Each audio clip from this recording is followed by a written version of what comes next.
it a nightmare, but you keep doing it for the thrill. Well, this is reality, you only live it once, so wake up from your dream. But just for tonight, let the lines get blurred, let your thoughts be free, let your thoughts be free.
I'm running away from the past I left behind.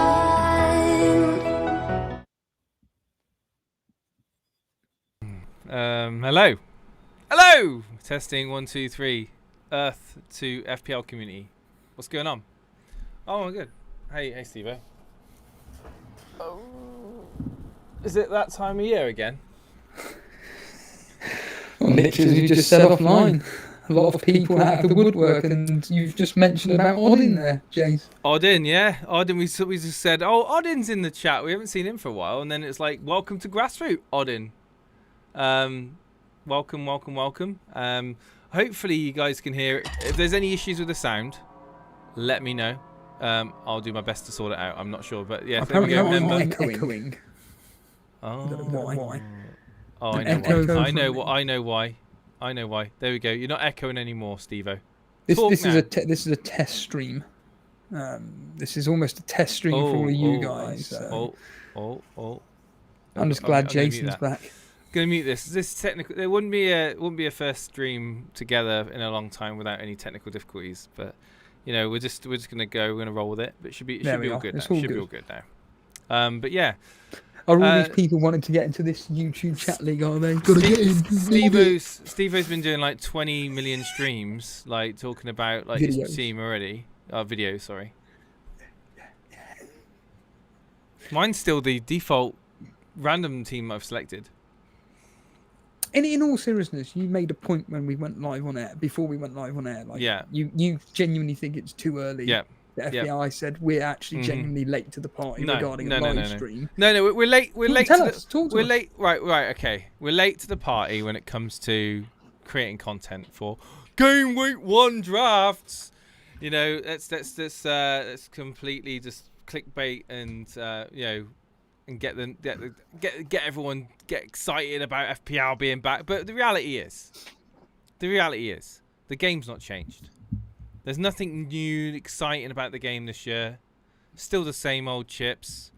You know, you're gonna devote the next 9 months of your life to this.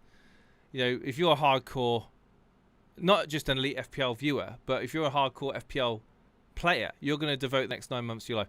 Savor this moment to relax and not be so engrossed in just like team selections after team selections. Steve-O, you are going to talk yourself into making mistakes. I'm telling you now. I've watched his videos and you already go, oh, 4-4-2, oh, 3-5-2, oh, he looks a good option. Oh, but maybe if I listen to myself, I'll stick with that guy, but then game week 1 will come and the other guy will score a hat-trick and I'll know I was right all along if I'd have stick to my first draft. But no, you didn't. That's a load of nonsense. What do you mean it's a load of nonsense? It's I'm true. Actually, we'll discuss it all later, but I'm actually, within reason, quite happy with it. It's like discussed yesterday.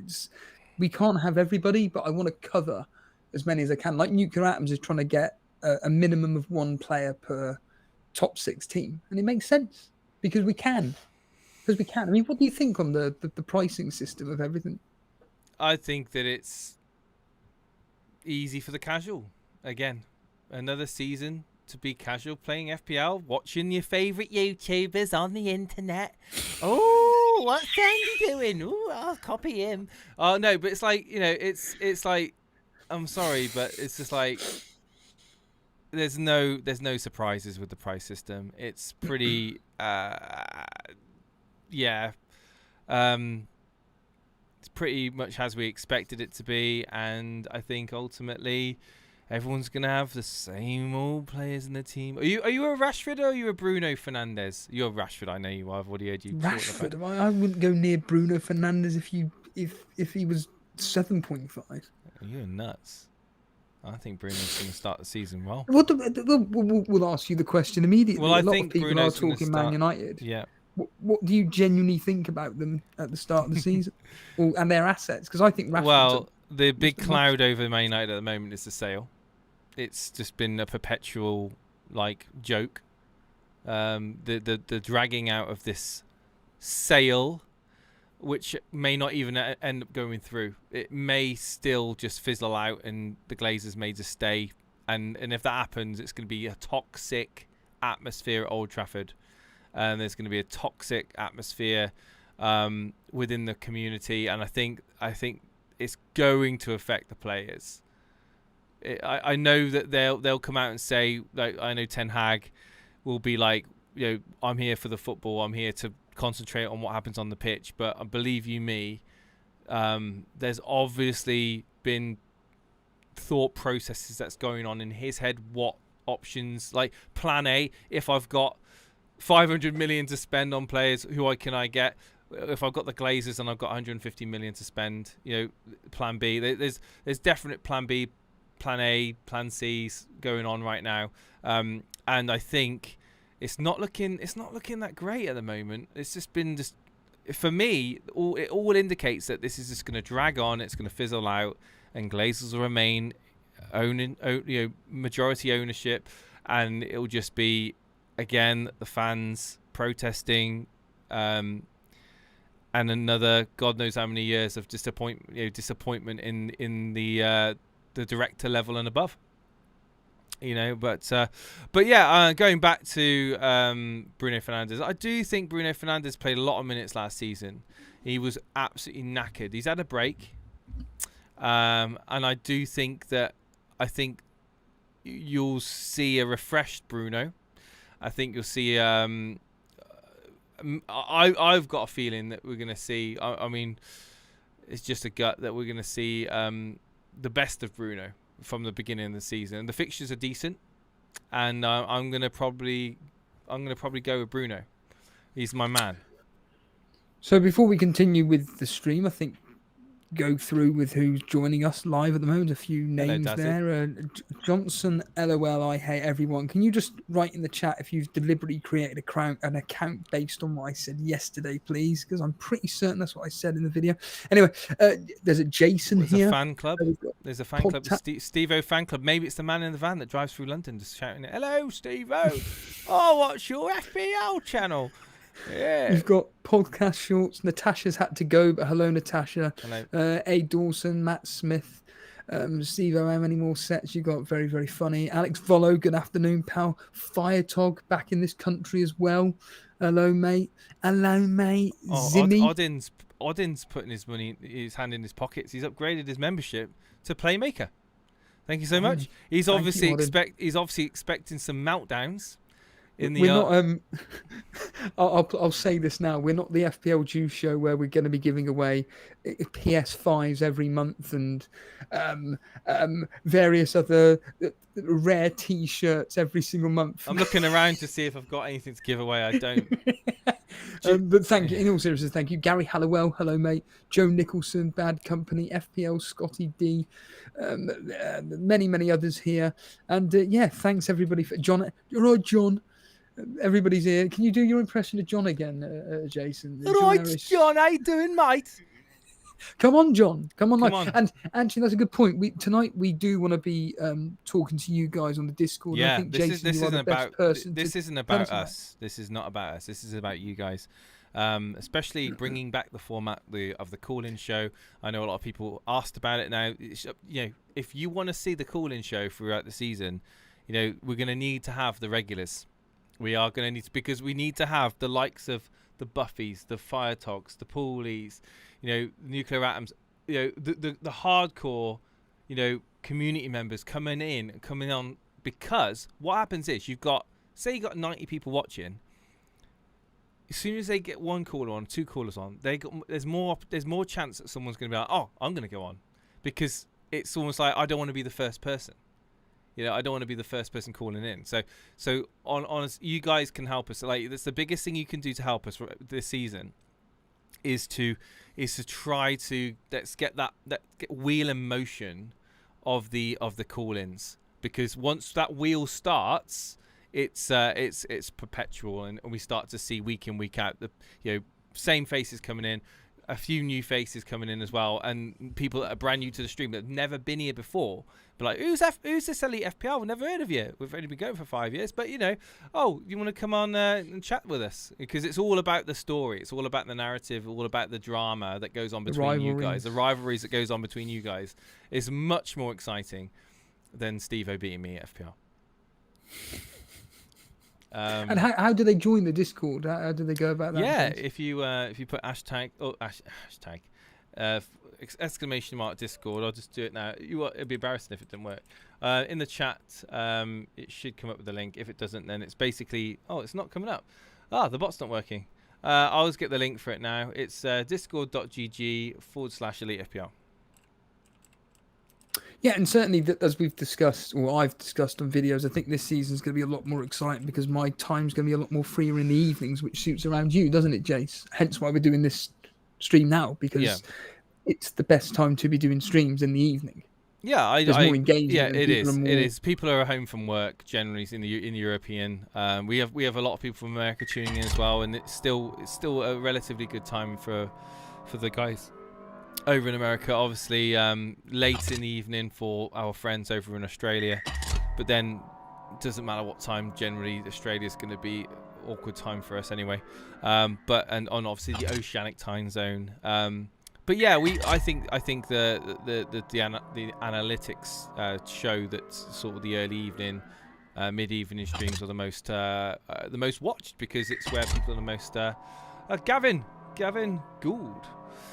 Gavin Gould's come up as a new member. Oh, welcome, man. Yeah, Odin, you may want to read out as a gifted 5 memberships. I've just seen that come through now.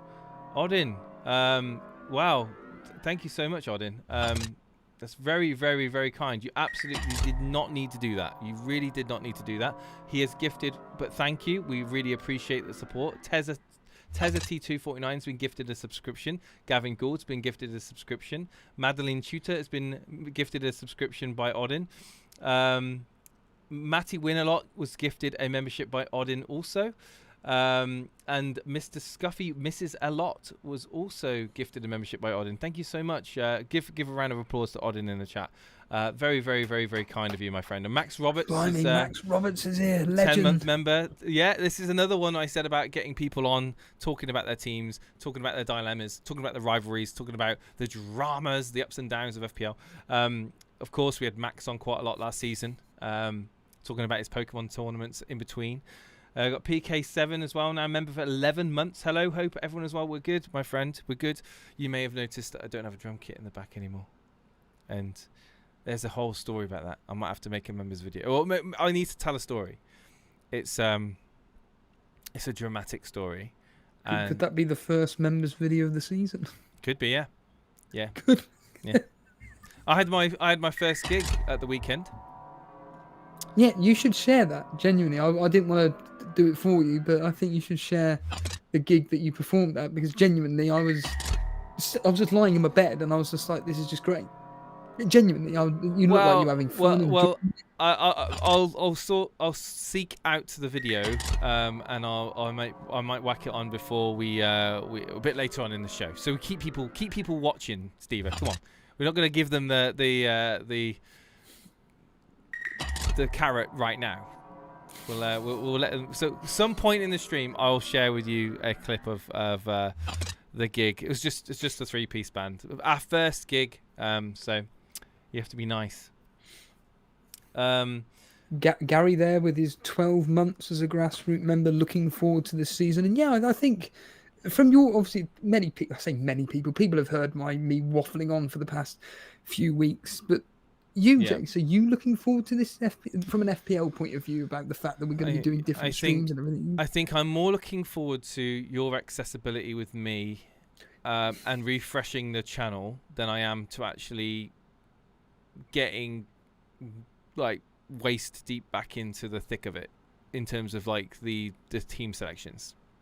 I've enjoyed, well, to be honest, I've had a lot going on. And to be quite honest, the FPL has been a welcome break because, like, we all know that FPL is quite consuming. Like, not only setting your team up for the week ahead, but also keeping up to date with news and injuries and rumors can be quite time consuming. And I didn't have a lot of time, so it's been a welcome break. And also it's great to see the Discord still very much a flurry of activity in the Discord. If you're not a member of the Discord, please go check it out. Even if just check it out, see if it's for you. It's great for you to just chill out, speak to fellow like-minded FPL managers. Kick your ass TV, YouTube. Kick your ass 31YT. A dramatic, not dramatic.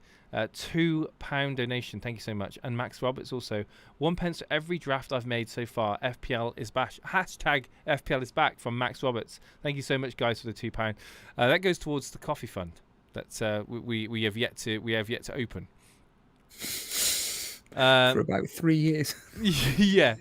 Hi guys, thanks for the free 1 month's membership. Oh, FPL Matty is in the chat, so thank you to Odin. I think you need to say thank you to Odin. He's the one that's gifted the memberships this evening. But yeah, in all honesty, I am excited for refreshing the channel. You may have noticed there's going to be new graphics. There's going to be new. I was going to say, do you want to talk about that briefly? Like, you have got ideas. Yeah, but regarding the graphics and all that malarkey. It's ideas are coming together, yeah, but I'm not going to rush it. So it could be really close to the start of the season, but when we actually transfer over to the new layout, because I'm not going to just rush something quickly, send you something over. I'm gonna let it come together in my mind how I want it to come together, and then just yeah. But it'll be an upgrade.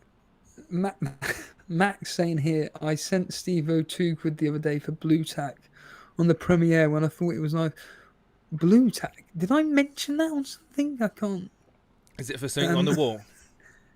I know. I've got the old. Were you nailing it to the wall or something? And then were you nailing them to the wall? No. I was using Blue Tack. It's the pictures up there. Yes. Here. And I've got Nuclear Atoms is one, if I can spin over there. I mean, it's a lot bigger than what it looks like. And I want to get that up on the wall. He's getting fan mail. He's getting fan mail and everything. Fans. Hello, Connor. I know, it's crazy. It's really appreciative, the fact that these individuals go out their way to spend time creating fan work for the show. To be fair, we're not in it for the money. We're just in it if it wasn't for, you guys being here, watching us, chatting with us. To be fair, 10 of you, 50 of you, 100 of you, doesn't matter. We see the same familiar faces in the chat. It just kind of gives us that, that almost that determination to push on and to make this channel grow even more. And if you're around here, what can they do, James? Yeah, absolutely. If you're new around here, hit that subscribe button, the like button for all the top tips. I guaranteed to win your mini leagues or your money back. Yeah, precisely. Yeah. Do you want to, while we're here, do you want to bring up my team in the? I'll send my team into the Discord. Yes, I can do that. And you'll be able to put my team up on the screen, and this is an opportunity for you guys now to come on down, and some of the regulars, if there's any regulars here that normally would come on, just to kind of give a hint of what we would normally be doing regarding the rating the teams and talking about your teams and everything. If any of the regulars, like the likes of Max, Firetog, want to come live on air, please do, because it may just push a few people to wonder what's going on. Essentially, if you're a fan of Twitter Spaces, it's essentially Twitter Spaces, but you'll be on YouTube instead.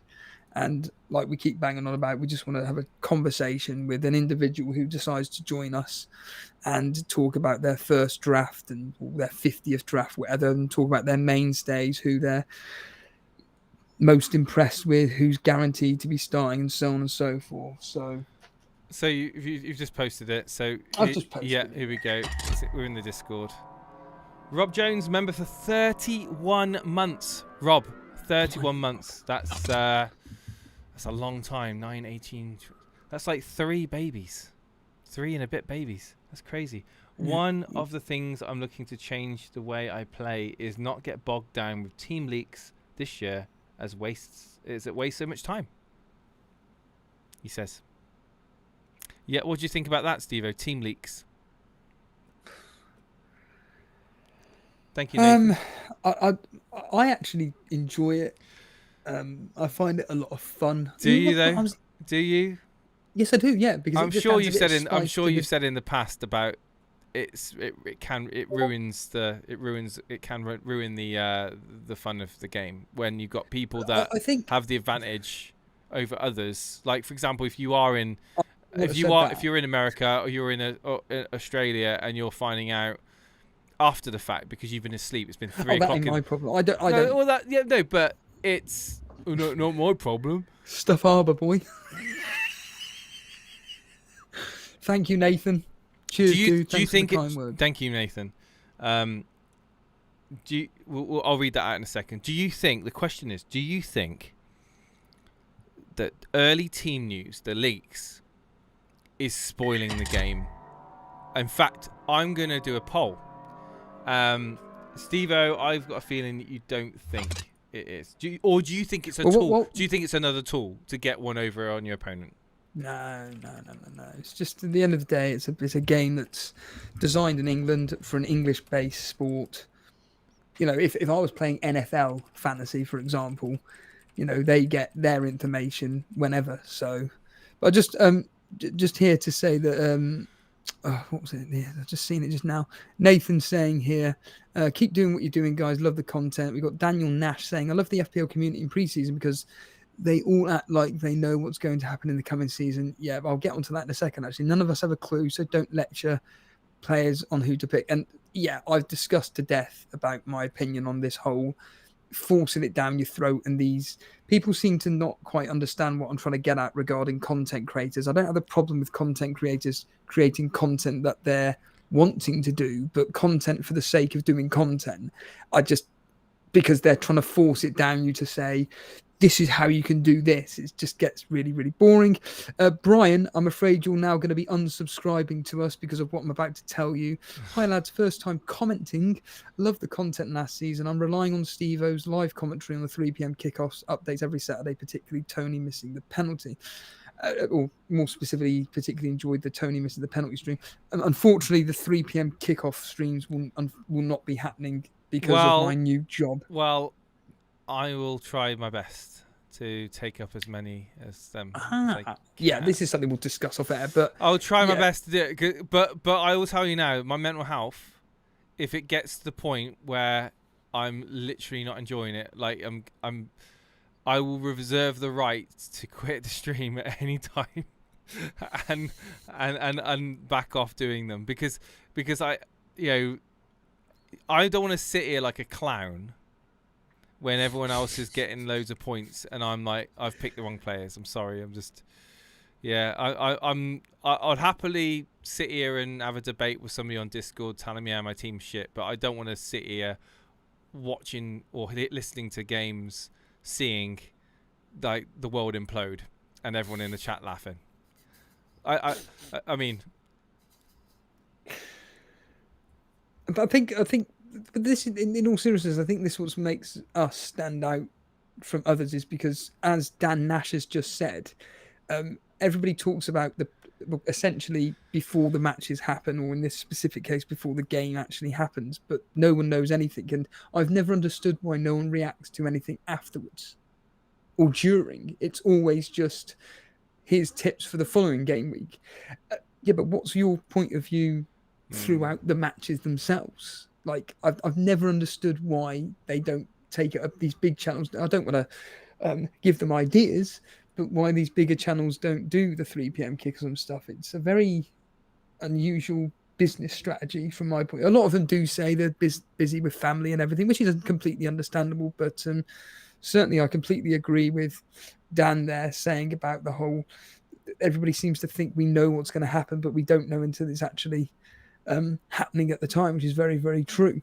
Mm-hmm. But certainly FPL Maestro's got a thing for you saying here, keep the green. I think the green is our identity, isn't it? The James? Green. Keep the green. Yeah. The green's going to definitely be in it. Well, I don't think it's going to be as dark. I think the change we're gonna be a bit more like the green will still be within the colours, but I'm going to try and lighten it up a little bit more. What's your thoughts on that, Steve? I just think whatever you do, it's your expertise. Yeah, so we'll wait to see. Anyway. Hello, Podner. PK7 saying, what kills me is I play in a few mini leagues for a decent amount of cash, but people are just copying content creators and winning now, so it's really difficult. And yeah, this is an ongoing conversation throughout on and on and on and on and on, and it's unfortunately, when it comes down to it, whatever your decisions are, it's down to you. If other people is copying others, it's down to whoever's the administrator of the league to go, well, I can see that you're copying X thing every single week, you're banned. I mean, it's like with this YouTube chat league. This is for people literally dedicated every single week to the live streams or take the time out to comment on the videos every single week. It's not me punishing people because they have tuned in for the last 3 years but never comment. It's not about that. It's why it's called the YouTube Chat League, because like Jason's just alluded to, when it comes to 3 p.m. kickoffs, it is very, very, very difficult to be talking to yourself for 2 hours with no one contributing. So the more people that contribute, the more the time just... Like Gary Halliwell, he contributes a lot to the YouTube Chat League. Matty win a lot. The FPL Matty win a lot. The thing I like about your channel is you're just a pair of lads being yourselves, chatting and not faking anything. So just keep up the good work. There's over 100 watching. So hit the like button. Do you know what? Do you know what? I'll be on that. It's a really good. Message. I really appreciate it, because I think if we were to be faking everything, can you imagine being fake? Like, there are people out there that go on the old YouTube and they are presenting themselves differently to what they are in normal life. And do you know what? Do you know how stressful that must be? You're like an actor at that point, aren't you? You're literally just I'm gutted because an individual commented on the video I did a couple of days ago and said that who the hell do you think you are talking about content creators creating loads of content and what you just said being fake and how do you know? And it's like, because I've listened to literally hundreds of podcasts with these ginormous YouTubers have all said the same thing. I hate my life. I hate the fact that I've got to do this specific time. I just want to live my normal life, but I can't. I've got to put on a persona, like you just said. Yeah, you get up out of bed.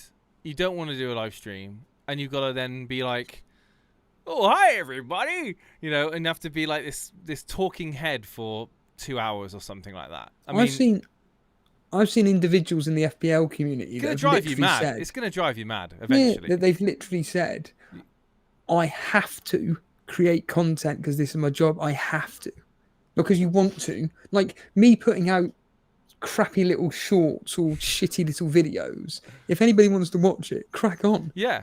But unfortunately for content creators, FPL, WWE, whatever, fitness or whatever, they have to do it. It's a slight difference. It's like the difference between me and Jason doing a full-time job is... Sorry, very quickly, just want to say, I think the main difference is that we don't set out to be for a certain demographic. We don't set out to be like, right, we are going to try and be one for everyone. We are like, you love us or you hate us. We're like Marmite. You know, you either like what we do or you really don't like what we do. And that in a way is what I think keeps the core community here, is because they know what to expect. They know that it's raw. They know it's not BS. And you know, we're not having to talk to each other and go, right, we can't say this, Steve-O, because this might offend this person, that person. If you get offended by whatever Steve-O says, because let's be honest, he's the potty mouth out of the two of us. He gets told off all the time in the comments, don't you, Steve-O? Naughty, naughty, naughty Steve-O. Now, if you get offended by what he says, there is a button that you can just click on the X and close the tab down, you know, and find someone else. There's plenty of clean, friendly, warm. I mean, the only thing I will say is that when I'm watching you, Steve-O, I have to make sure that my daughter's nowhere around. Nearby. Yeah. So maybe. What does that mean, Daddy? Yeah. We were walking. She actually knows now. It's like, you know, when I'm watching you, and I say stay away. She's like, "Is it Steve-O?" I was like, "Yeah, yeah, it's Steve-O. Stay away." It was adorable on your little video, Haley watching you and waving and stuff. That was very, very, very nice. Yeah. Anyway, we're not here to talk about this. We're not here to talk about that. We're talking my about draft / whatever. Do you want to bring it up on the screen? It's on the screen. Talk people through what you think, basically. Okay. So let me just bring it up. I was just going to quickly talk about the poll. So it's closer than you think, actually. 59. And what was the poll again? Remind people. The poll, it's got 63 votes so far. There's a few more people in the chat, so if you want to quickly take part, feel free. I do see there's did we cover that donation? No, I've just literally seen it myself. Thomas Maynard with a $9.99 for the coffee fund. Thank you so much. Yes, thank you so much, and I'm sure YouTube will enjoy their little bit of that as well. But I appreciate your very, very kind gesture. Yeah, thank you so much. Celebrate. Yes, absolutely. But the early team news, right? So, do you think the early team news leaks is spoiling the game? The question was asked to the community at the moment. It's on 43% saying yes, 57% saying no. So it's closer to 50-50 than you would have maybe thought, actually. Again, it's an international thing. Some people are going to be more benefited by it, and some people are going to be more hindered by it, essentially, because they're asleep. But that's just the way the world works, unfortunately. But your team's on the screen. What do I think of it is the question Steve-O asks. Well, yeah, I mean, it's this Zarawi of, you know, could this be just a punt that goes one or two ways? You think he's Premier League proven quality already? He's got a hard game. I guess you're just going to say City, just whatever, gets anything, it's a bonus, but I'm not expecting anything. You've got him in from the start. I genuinely think we will score against City, and he is going to be one of the individuals that Thank you, Matthias. Will be in Very a lot kind. of attack and returns this year, along with the likes of Scott Twine, Benson, Brownhill, Goodmanson. We've got such a plethora of midfield options. It's up front which we're going to be struggling. Rodriguez does fit into the system very, very well, but he's just too injury prone, and the rest of the strikers, the likes of Foster and Obafemi, God, they were dreadful in the Championship. Even when they were given an opportunity to play, they didn't do anything where I thought, oh, you're going to do all right for us. So yeah, if we don't get a decent enough striker, I mean, Weghorst, he'll be, I don't know what's going to be happening with him, but surely he's going to be going out either out on loan or we're going to sell him at a loss, because he's a complete waste of space and will definitely not be fitting into our system whatsoever. So I personally, with this team here, there is a bit of a plan. I mean, I was speaking on Discord briefly last night, very late last night, and they're saying about Matty Cash isn't nailed, unfortunately, and considering how attacking he is, it's a bit gutting because Aston Villa have got some really good fixtures, so I may have to go down the Mings route. But they were talking about Karma Baby and some others, El Maka, I think it was. Yeah, I'm going to do a traffic light system based on this team, okay? And I'm going to be completely unbiased because I haven't set my team up yet, genuinely haven't set my team up. So I'm going to quickly go through it. Areola, I'm going to give the green. Matty Cash, notably what we just said, I'm going to give the amber. For the Alexander-Arnold, obviously it's got to be the green. Estepinian, yeah, he's a great player. I like Estepinian. Green. So Rory, I'm going to go amber because I don't know what to expect, but you've got way more knowledge about him than I do. Saka, it's obvious green. Salah, obvious green. Mbeumo. How much is Mbeumo? 6.5. Yeah, green. Yeah. Fixtures are good as well, aren't they? The player you copied with me last year. Rashford. I'm not bitter. What are you on about now? Haaland, yeah. Calvert-Lewin, for me, it's going to have to be orange. It's going to be amber. So for me, got 3 ambers in that team. Cash, Zaroury and Calvert-Lewin.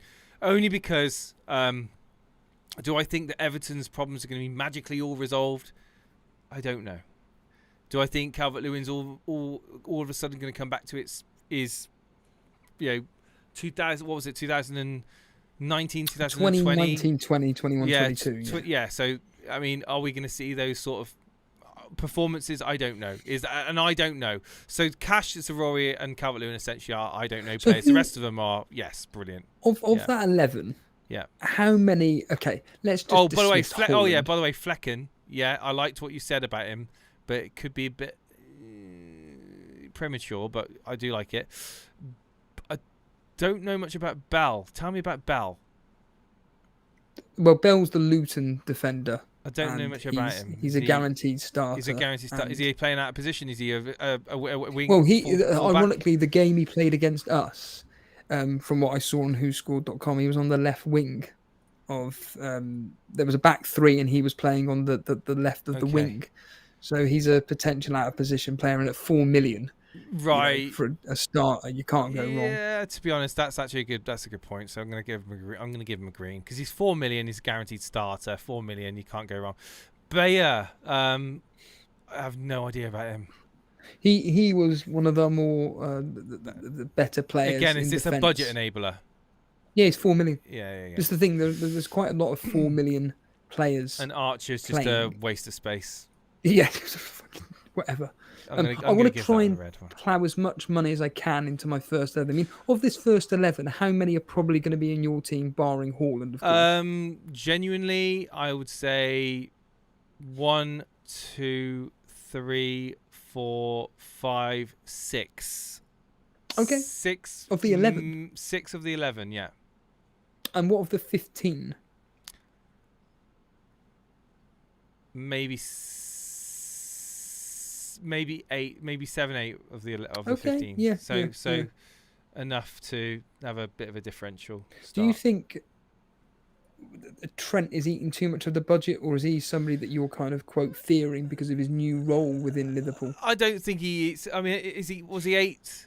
8 million. 8 million. Brilliant price. I mean, again, you got to look at Trent as being a midfielder now. We know he's not the best defender in the world. Klopp knows that. I think, is he going to put in deliveries? Yes, for like Darwin to get on the end of. Is he going to be flying down the wing, winning free kicks, taking corners? Yes, he is. He's going to be doing all these things. He's going to be involved in the dangerous plays that Liverpool do. We've all seen it time and time again. And I think that, a good pre-season going into the start of the new season. I think 8 million, it's almost like it's...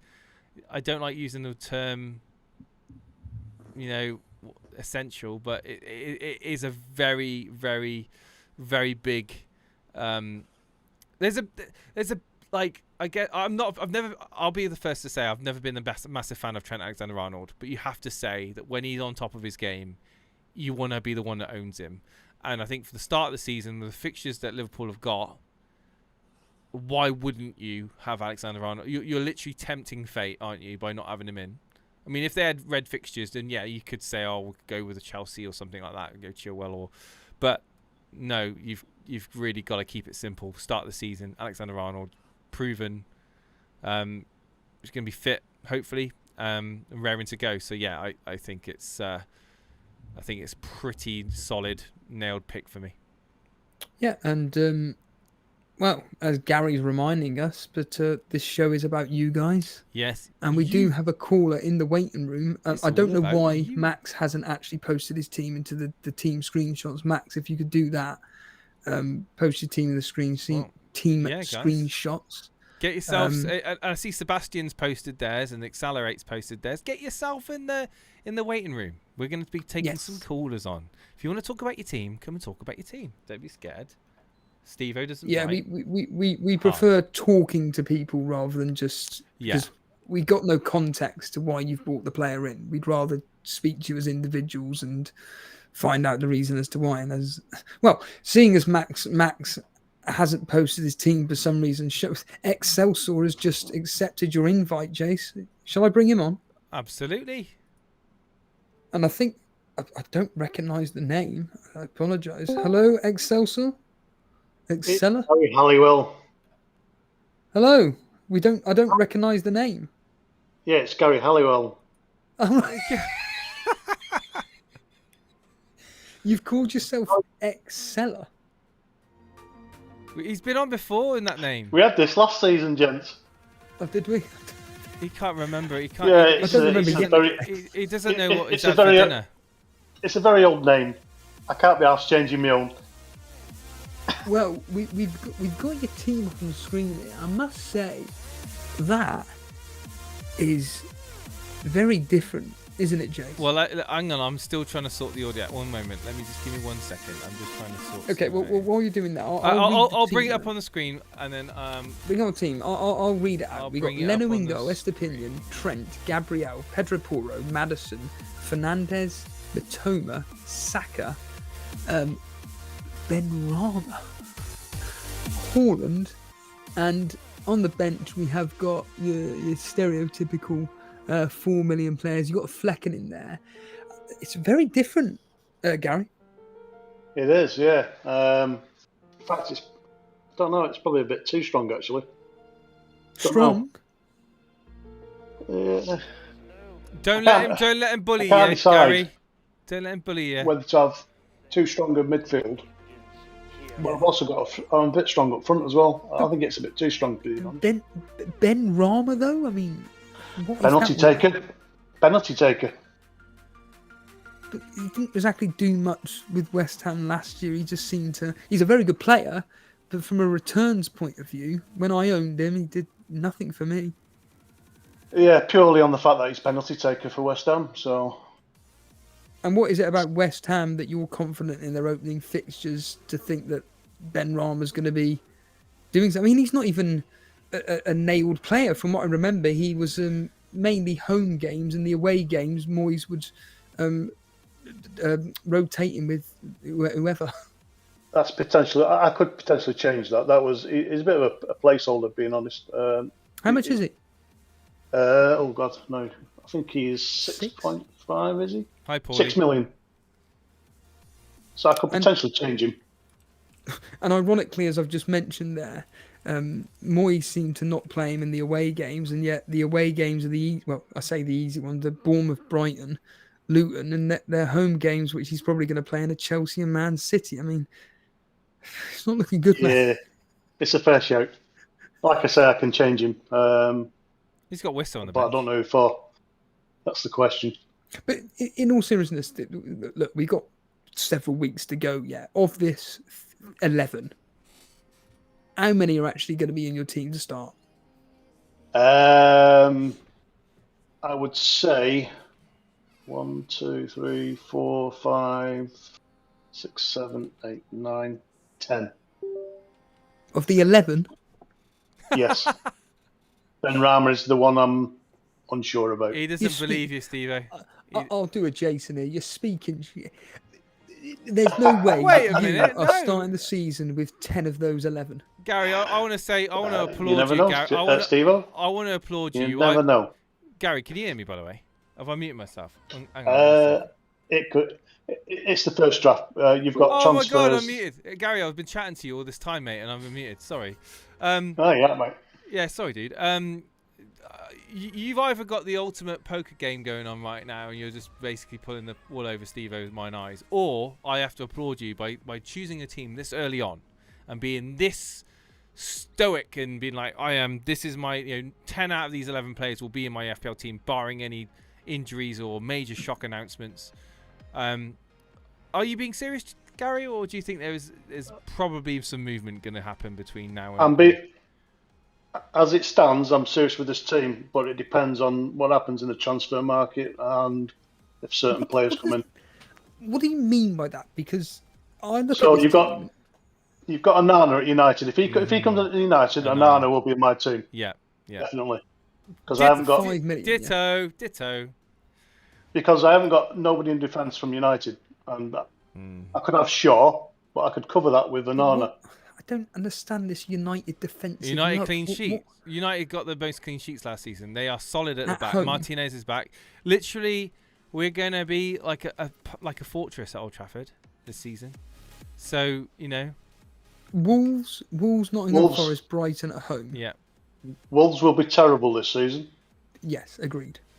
Tottenham, we're not sure what they're going to play like because of the new manager. And yet, you've got 2 of their players in your team, albeit Premier League proven, but you've got 2 of their players in your team. Pedro Porro he had a good end to the season, so plus he does assist now and again. Maddison's proven. Yeah. I think Maddison's a good addition to Tottenham. Mitoma again. He's plays every game. Saka, no-brainer.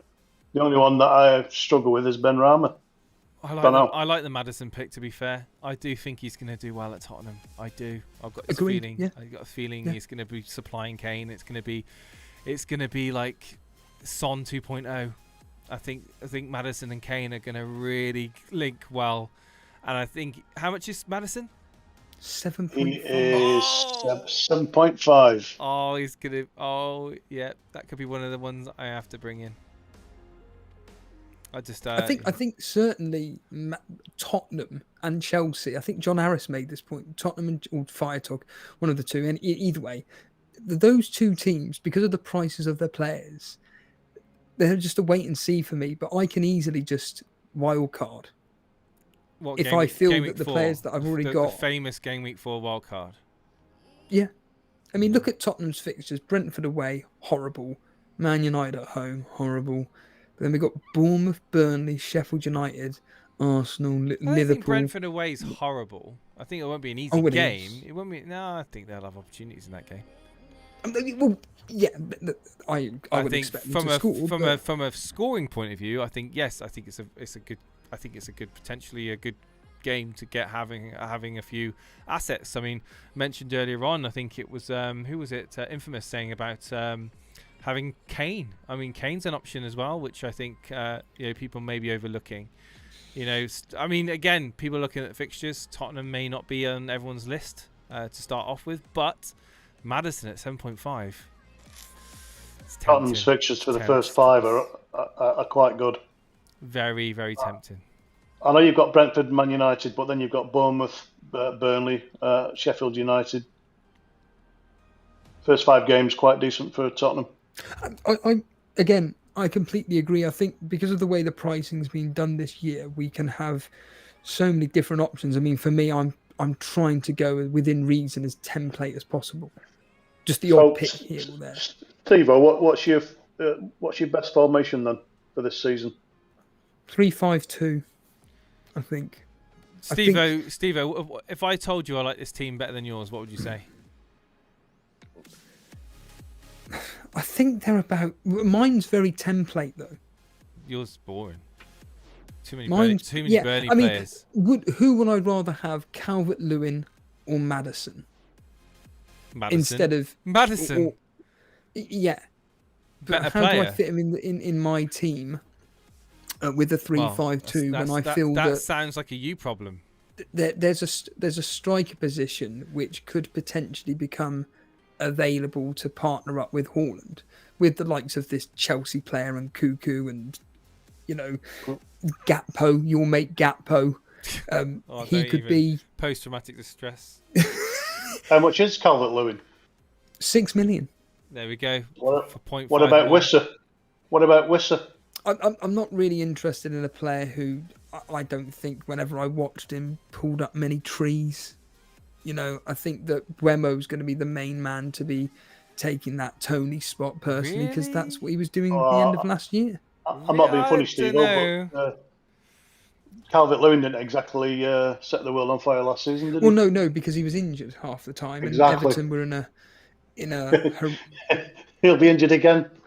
Is he fully back though? Is he fully Yes, he back? is. Yeah, but is he match fit? Well, yeah, you could apply that to any player. To be honest with you, are they match fit? But certainly he looking at had a poor end to the season. Not really. He looked really good. I think people were wanting to bring him in, and then all of a sudden he got injured again. Yeah. Remember, he got injured. How many people brought him in, Steve? How many people brought him in? Calvert-Lewin. He got injured towards the end of last season, didn't he? Were people climbing over themselves to get him in? Well, no, because he was part of an Everton team that were going to be relegated. Yeah. Steve-O, is Bueno definitely guaranteed to play up front, though? Well, the fact that this Thomas Frank, he was playing him up front last year when Tony was out. And also, if you remember, in the Championship, I'm sure he was playing for Brentford up front in the Championship. That's why he scored so many goals for them. I'm pretty sure of that. He was flanked by... Right, so Calvert-Lewin, okay. So he's had a bad season, didn't he? He played more minutes in the 2021-2022 season, but he got 5 goals then. So he got 5 goals in 21-22 and then 2 goals last season, the whole season. I don't get it, man. I really don't get the whole... Look at the combination of minutes he's played over the last 2 seasons. It's less than in the 2020-2021, and look what he returned. Well, yeah, because he has been injured. Yeah, I know, but I agree. But he has been injured. But my point is, injuries can change players, Steve-O. But I get that. I don't think he's shown that he's back to the levels that he was back in 2021. Yeah, Calvert-Lewin's like Patrick Bamford. I think what was the injury that he sustained? Does anyone know? I don't know. What was it? Let me find out what the injury was whilst you chat. Well, I'm looking at his upcoming fixtures, his opening 4, and the fact that Dyche likes to focus on. That's why. Because it's a Dyche player, isn't it? That's why. Because I know how Dyche likes to play. He had a knee injury. Knee injuries can change you. Steve-O? Yes. He missed 3 games in 2021 with a muscle injury. He lost 2 games in 2020-21 with a hamstring injury. 16 games missed in 21-22 with a fractured toe, and he missed 8 games last season. Got me 8 games only. 8 games. The amount of minutes he played. That's what I've got here. He only played 1,000 and whatever it says there. That's nothing. Yeah, but don't forget, he'll have missed certain games. He wouldn't have played in certain games anyway. 1166 minutes played last year compared to, say, Haaland, who last year played 2767. So 1,600 minutes more. Haaland, who played virtually give or take every single game. So Lewis played 13 games effectively. Yeah. Out of 38. And bearing in mind, he was in a team who were atrocious. Right. And he played in 17 games. So, but he was underneath, wasn't it, Lampard? Just under half the season. The team were in complete turmoil last year. In fact, Everton last year were a complete joke. Yeah, they weren't scoring. It's different now. They're going to have a pre-season underneath Dyche. Everything's going to be focused on the free-flowing football that Dyche brings to the Premier League. Well, hold on a minute here. All his strikers, when he was with Burnley, all his strikers were scoring a minimum of 10+ goals. Chris Wood... Did he sign Weghorst? Yes, he did, yes. Yeah. Which was, even I said at the time, was a big mistake. He was desperate. Yeah, I agree with Nick Sharp. See what he does in pre-season. It's the best Yeah, thing. of course. I think that he ain't going to be in your starting team game week 1. I guarantee you. I'm going to say that now. Well, Take it to the bank, chat. If I was Lewin is going to not gonna go be with in his team. anybody, if I was going to go with Okay. anybody, Jace, it would be downgrade Calvert-Lewin to this Morris of Luton, and then I could upgrade potentially Zerari, potentially, as a simple example. Somebody clip it.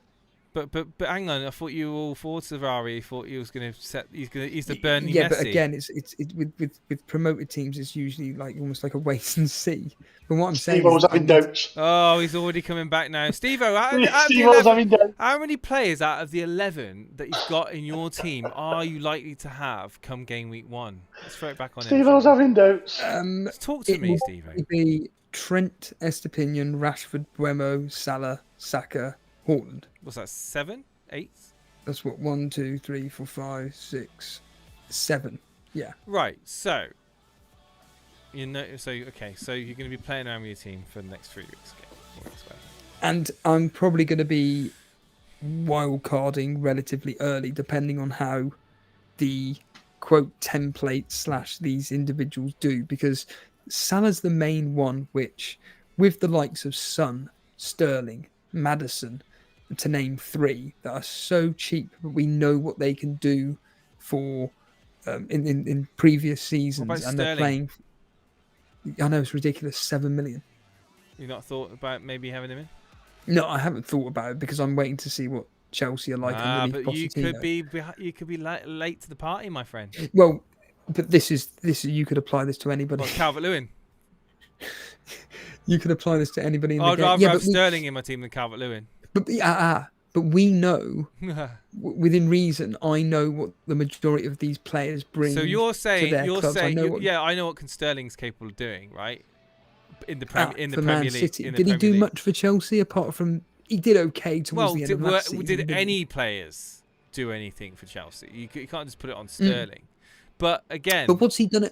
It's the same with like people. I mean, for example, you having Sarori, it's an outlier. You're not 100% sure. He's 5 million, Jace. He's 0.5 more expensive than a 4.5 player if you were to play a 4-4-2 or 3-4-3. That's it. He's you can 5 shift million. the money around, but Calvert-Lewin, I would say he's more of a risk than Sterling, honestly. I have to agree with that. When did Sterling join Chelsea? Was it in 2021? Yes. Or was it last season? It was the end of the. Was it in January?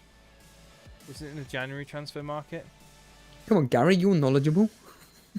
When was that? Sorry, I wasn't listening. When did Sterling join Chelsea? Was it last season? I thought Season before. Was it in the January in the season before? Yeah. Yeah, 2020, 2021, 2022. In the January. And he joined in January. I think so. Yeah, he got 13 goals in July 2022 for 47.5 million. Oh, so last season. Oh, then. it was in the summer then. Yeah. Oh, it was the summer. Okay, so it was the summer. So he scored 6 goals, 4 assists for yeah, it's just shocking. It is. For the minutes he played, he should be doing better than that. Well, you say that. 1,888. He barely played any minutes, and he's still and to be honest. Well, you say that he's only 200 minutes, less than 200 minutes from his 2021-2022, and he got 13 goals, 7 But assists. at City, he was a fantastic player when he was cutting in from the left into the right. He was brilliant for Man City. Well, Chelsea, you never know. I mean, I think It's all lifting books, isn't it? Chelsea have got a higher ceiling. What I'm trying to say, Steve, is Chelsea have got a higher ceiling than Everton, with or Don't without get me wrong. Sean Dyche. I'm afraid. But this is the thing. This is a wait and see because for me, Liverpool wait and opening see. day, Wait and see. 0 points from Calvert-Lewin. Yeah, that's what it is. It's from game week 3 where I can You're a rival, I reevaluate don't and mind. go looking at Chelsea. That's the thing with me this Throw your season. team I'm in the sticking bin. with. It's fine. First 4 weeks. I'm sticking with this plan. It all depends how Poch sets up Chelsea at the end of the day. Yeah, precisely. I'm a bit mindful of the time. Gary. Yes, we've got quite I'm a few left to go calls, anyway, so- gents, but I've got to go man. pick the missus up from work. So Appreciate Appreciate Thanks you for having me on. Come on again, No, please. thank you. Please come back because we want to get regular callers on. Thank you so much. I work 2 weekends out of 4, so there'll be some weekends when I'm not on. But when I'm off work, I'll definitely be on. Oh, thank you, man. I appreciate Cheers, it. dude. Cheers, gents. Appreciate dude. that. Cheers. Take See you care. guys. Should we? Very good caller. Very good. good. It's, Always again, good. We'll bring on Max, who normally brings on an interesting conversation. Hello, Max. Good Hello, evening, Max. lads. Hello, Max. Oh, Come on, Max. You're the expert here. You're one of the people that we're trying to get on to encourage people to be able to speak to us and talk to them about their teams. But we'll do a countdown, Jays. If not, we'll bring on FPL Ginge, who was there next in a 3, a 2, a 1. Sorry, Max. Ginger's just muted himself, so he just needs to unmute himself and deafen himself.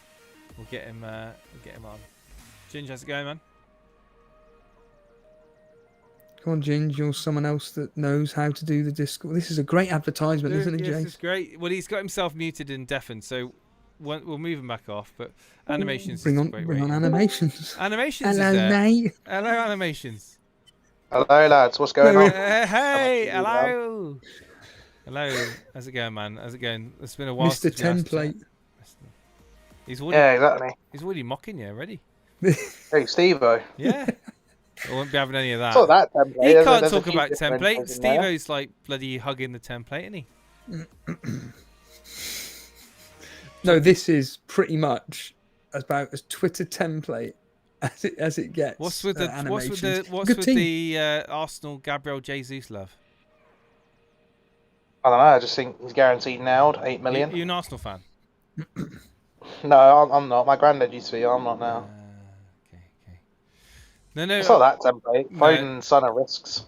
No, I was gonna say Son is not template. Foden is a risk. You're right, but let's just breed it out for people listening it out. Yeah. Well, Foden's not guaranteed, is he? Every single game, he's not going to get you 90 minutes. But Pickford in goal, sure. Gabriel, how much is Foden? Remind me. 7.5 million. Oh, it's cheap as chips. Pickford in goal, Shaw, Gabriel, Estepinian, Rashford, Saka, Foden, Son, Mitoma, Gabriel Jesus, and Haaland. Good team. It's a good team. It's a safe team. Well, I say safe. That's it. Well, I say It's safe, but it's a rotation risk with Foden. And Son is a bit of an unknown. But with Maddison in the team, we might Hold see a a minute. different Son. Whoa. What do you mean, Son's an unknown? What are you talking about? Well, he didn't have a very good season. Like, we don't know what Son we're going to get. True. Like, last season, he was almost like a different player. You watched Tottenham last season, it was like you were watching someone else that looked like Son. We were watching Harry Kane, weren't we, score every single week, and he didn't get bonus points for a winning goal against Fulham in a 1-0 win. I'm not bitter. But Max is there. I think he's going to reconnect in a minute. So, but the team, yeah, I can't really go through the team and really pick any holes in it. Really, I think they're all good options. I like the Brighton picks as always. Estepinian and Mitoma very attacking, good budget options still in that team. Like Foden, you could argue a bit of a rotation risk. You know, you might want to think elsewhere. But really, you know. We all know that Foden can get you a very high double point score any given game week on that left hand side. Pep loves him. He's a great player. He's got a lot to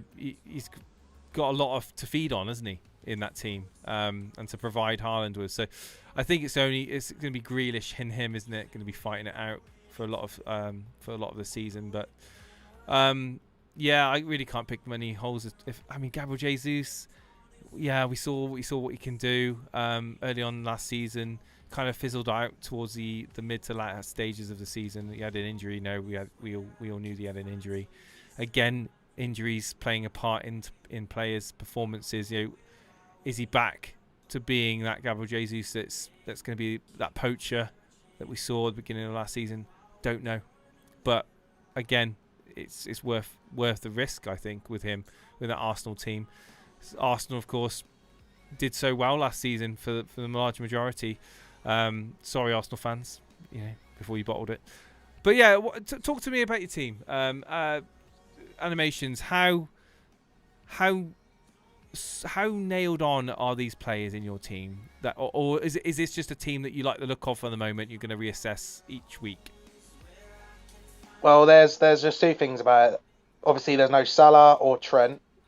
So the question is, I could be tempted to lower some players down and try and fit them in. But as I was talking with Ginge and Max in the waiting room about those sort of players, is like, are they worth the money? Like, is there other ways I could get into that team? Like, maybe I'll take Jesus out, maybe get Gakpo. Obviously, that makes some downgrades. But where do you guys stand on Trent and Salah? Are they guaranteed players for you for like before game week 1? It's a good question. I think you're a brave man to go against Trent and Salah. Maybe one of them, but to go against both of them and have no Liverpool players in your team, I think is a bit of a risk, personally. Steve-O? I think looking at Liverpool's opening fixtures, yeah, Chelsea, history suggests 0-0, but Bournemouth, goals, Newcastle, goals, Aston Villa, goals, Wolves, goals, West Ham, goals, Spurs, goals. You get the idea. There's just goals, goals, goals. And you know that Salah is going to be playing every single minute. He's going to be surrounded by top quality players. We know that Salah is the only one in that team of the attacking front three that is guaranteed to start. And for me, the majority of people are all saying, well, who do we captain in game week 2? Is it going to be Haaland when they're going to be playing against whoever it is in the Super Cup or whatever?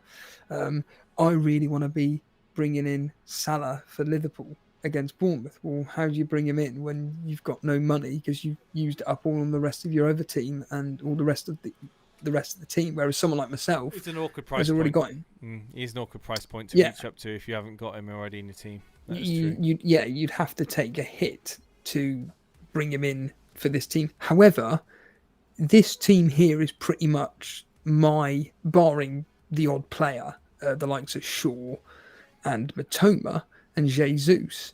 This here is pretty much the kind of team which I was looking at with this piece of paper here. You spent the money wisely. The money you've saved for Salah and Trent, you've spent it wisely around the team. You've got an all-around very strong team. You haven't got weak players in that team.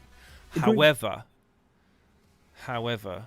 like Steve-O's mentioned, captaincy choices. Salah's a great alternative to Haaland, and also, game week 2, like mentioned, Haaland's going to be potentially tied up with the Super Cup. I mean, again, I think you want to have that secondary option, and again, not hide behind the sofa when Liverpool play. Having no Trent, I can see like going without one of Salah or Trent, but going without both is asking for pain. Especially at the beginning of the season when we haven't seen the likes of Son, perform, and Gabriel Jesus, for example, start of the season. How is he going to gel back into that team? We know he can do it. Don't get me wrong. We know that Son can do it. But that's money that you could potentially save up and move, back towards one of Trent or Salah. I think though that people that have, this here is pretty much what I see on Twitter every single day, this team here. And I completely disagree with you, Jason. I think this is almost the perfect team, really. It's so safe because we know what Son can do. You just mentioned there with Jesus. He's in an Arsenal team which is just about attack, and their opening fixtures are phenomenal. And Jesus is their focal point. You've got Rashford, and Rashford is someone that I just think £9 million midfielder. It's fucking mental. Like, it's especially if he has another season like he did last year. You got Saka, we know what he does. Foden, all right, potential rotation risk, but I think that this could be Foden's breakout season. I think, he did very, very well last year whenever he did play. And I think this season is the one where it's like, right, you're going to get more and more minutes. Matoma, we all know what you can do for Brighton. It's really, for me... Why is it always the question, to Salah or not Salah? It's because of the money, isn't it? It's because of the type. Now, I agree. I agree with you that this is probably the strongest team we could probably field without Salah and Trent in it. Of the 3 teams we've had today, mine, Gary's, and now Animations, this is the best one. This is the kind of team that I'd expect you to be going with in game week 1. Maybe replacing Son with Maddison as an example, or Sterling or something. But this is the team I expect you to go with, Jason. Well, how much is Son? 9 9. million. Yeah, I think I'd have Maddison over Son. And I think I would upgrade. Can you do Shaw to Trent, Madison, Son to Madison, or not? You, I think, yeah. Do Yeah, you know what animations? I think just cover yourself with that Liverpool asset and Trent. I know you're going with that United defence, but you could always get Onana in, couldn't you? Well, that's what I was speaking with Max and Ginge about. They're thinking he's going to come in about 5. Is that what you guys would think? I reckon coming 5. Yeah, I reckon 5. Who's this? Sorry. Onana. Squeeze Pickford to Onana and move Shaw to Trent, and then downgrade Son to Maddison. If you can do that without having to free up any other money, that's brilliant. Yeah, I'll have to take a look at that then. Yeah. John Harris is virtually agreeing with me. Foden is an absolute bargain this season. At 7.5, think he will get more minutes and is nailed in my draft too. Yeah. 1 million short to do that, says Firetalk. Oh, really? I mean, Firetalk's making a point about captaining Trent. There will be at times this season when people are going to go, hold on a minute here. Trent is getting assists every single game. He could be. I'm going to say this now, bit bold. Trent could be this year's Trippier from last year, but with the goals and more assists because he's in a more attacking team. Mateus in the chat has suggested Matoma to Enciso. I like that. Matoma to Enciso. Would that give you that extra money to be able to do those moves? Because if that, well, I've got 0.5 in the bank as well. So did they? Oh, do so that as well? if you didn't have, so you could do Matoma to Enciso like Mateus says in the chat. Son down to Maddison, upgrade Shaw to Trent, and then have Onana in goal for Pickford, assuming Onana joins Man United, and have that United cover at the back. That would be, for me, that could be the team that I have game week 1. I'm genuine about it. I'm genuine. But as Maestro says, Enciso isn't nailed. But no, that's another thing as well. He wouldn't be guaranteed. I think he'll get good minutes. I do. He's a quality player. But again, I probably could rejig that around and have someone else in there. There's a lot of cheap midfielders that bring your mate in. Bring your mate that you what's his name? Zarari, bring him in. Yeah, but I'd rather have a proven Premier League quality player in Enciso, Matoma than Zarari. I mean, Harry Dawson here.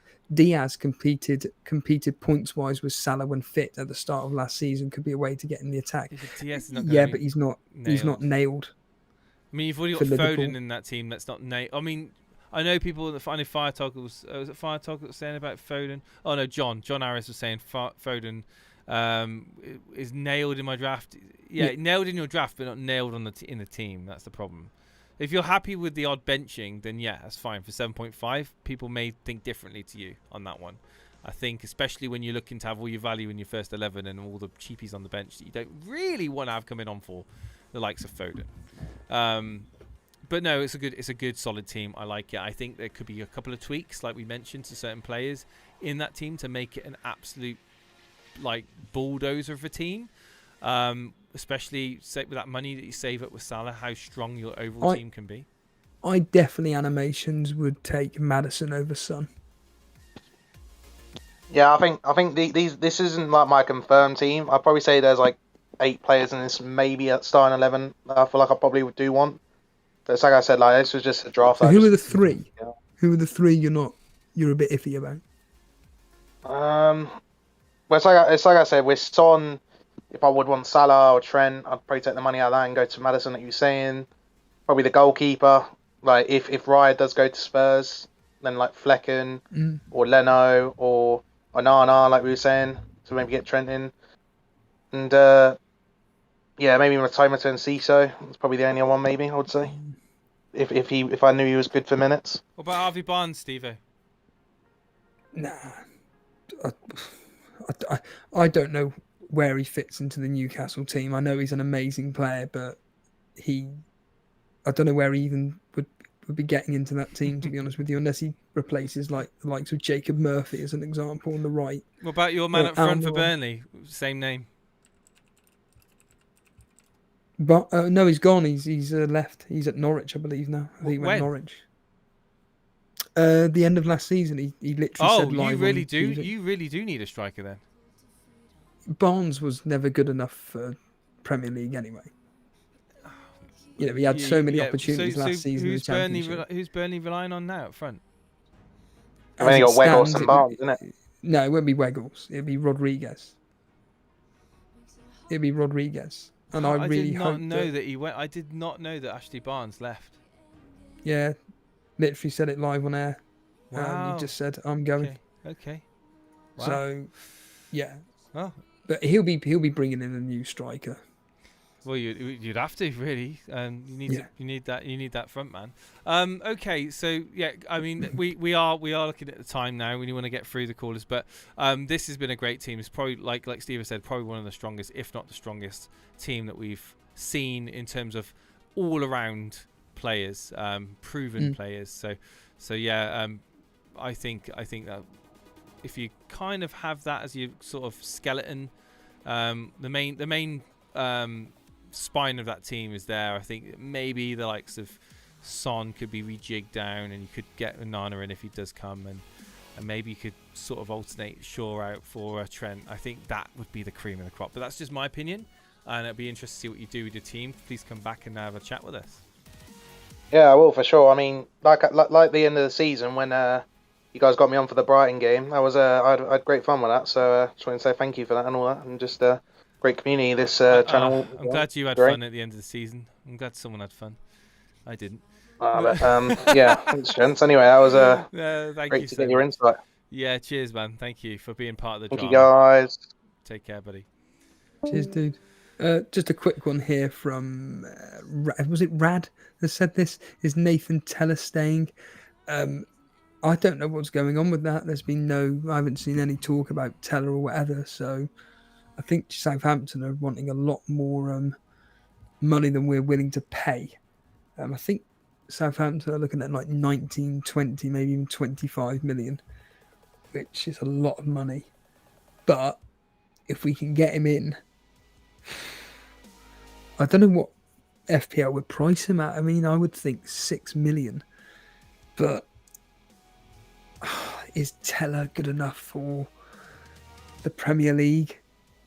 It's all right for the Championship. I saw somebody say that there's a difference between Championship and Premier League. Yeah, but you can tell the difference between a player in the Championship that's already of Premier League quality and is just clearly the big fish in a small pond compared to, say, someone like Nathan Teller, who's probably at his level in the Championship and performing very, very well, and it will bring up his confidence so that when he does go into the Premier League, hopefully with Burnley, you know, he brings that confidence in.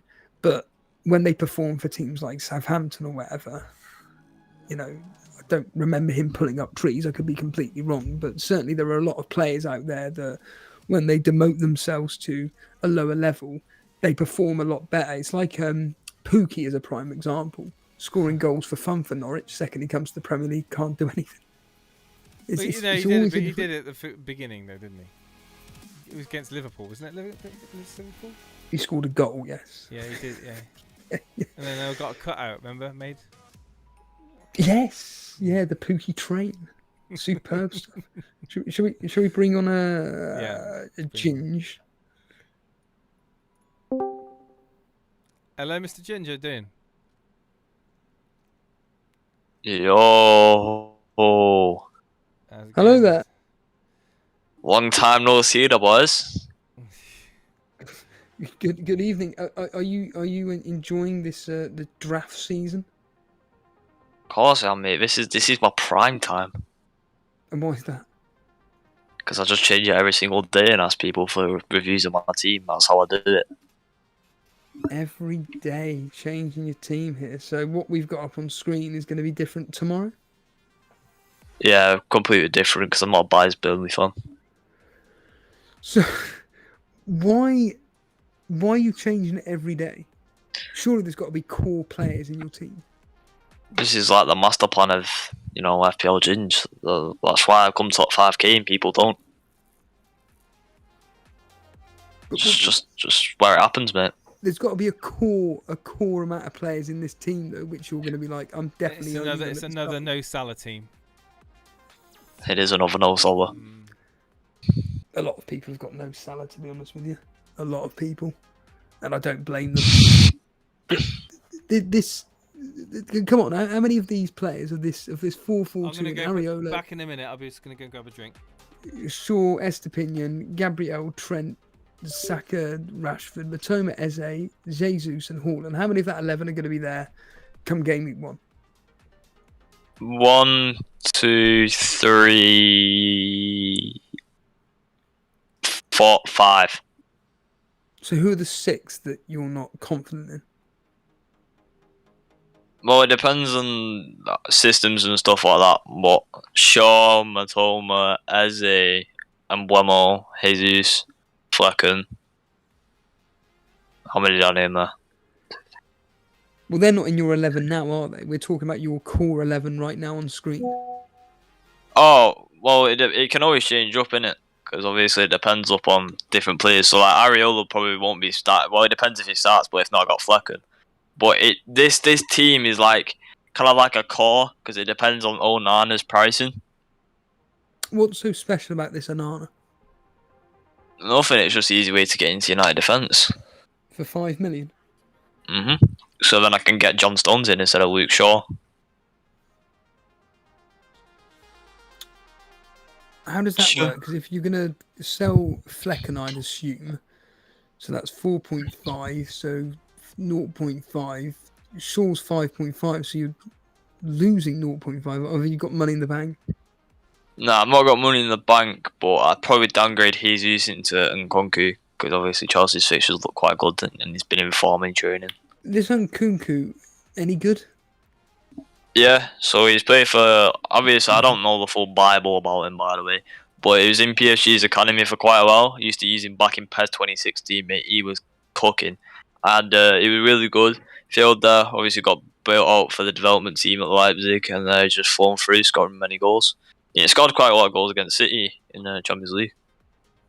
So you're confident he's going to fit into the Chelsea team pretty easily, or do you think that Chelsea are going to be a project in which is going to be Pochettino working out how to get the best out of them? Well, I think it's either going to be both. This is the thing with Chelsea. It's unpredictable. They're either going to do really well or really shit.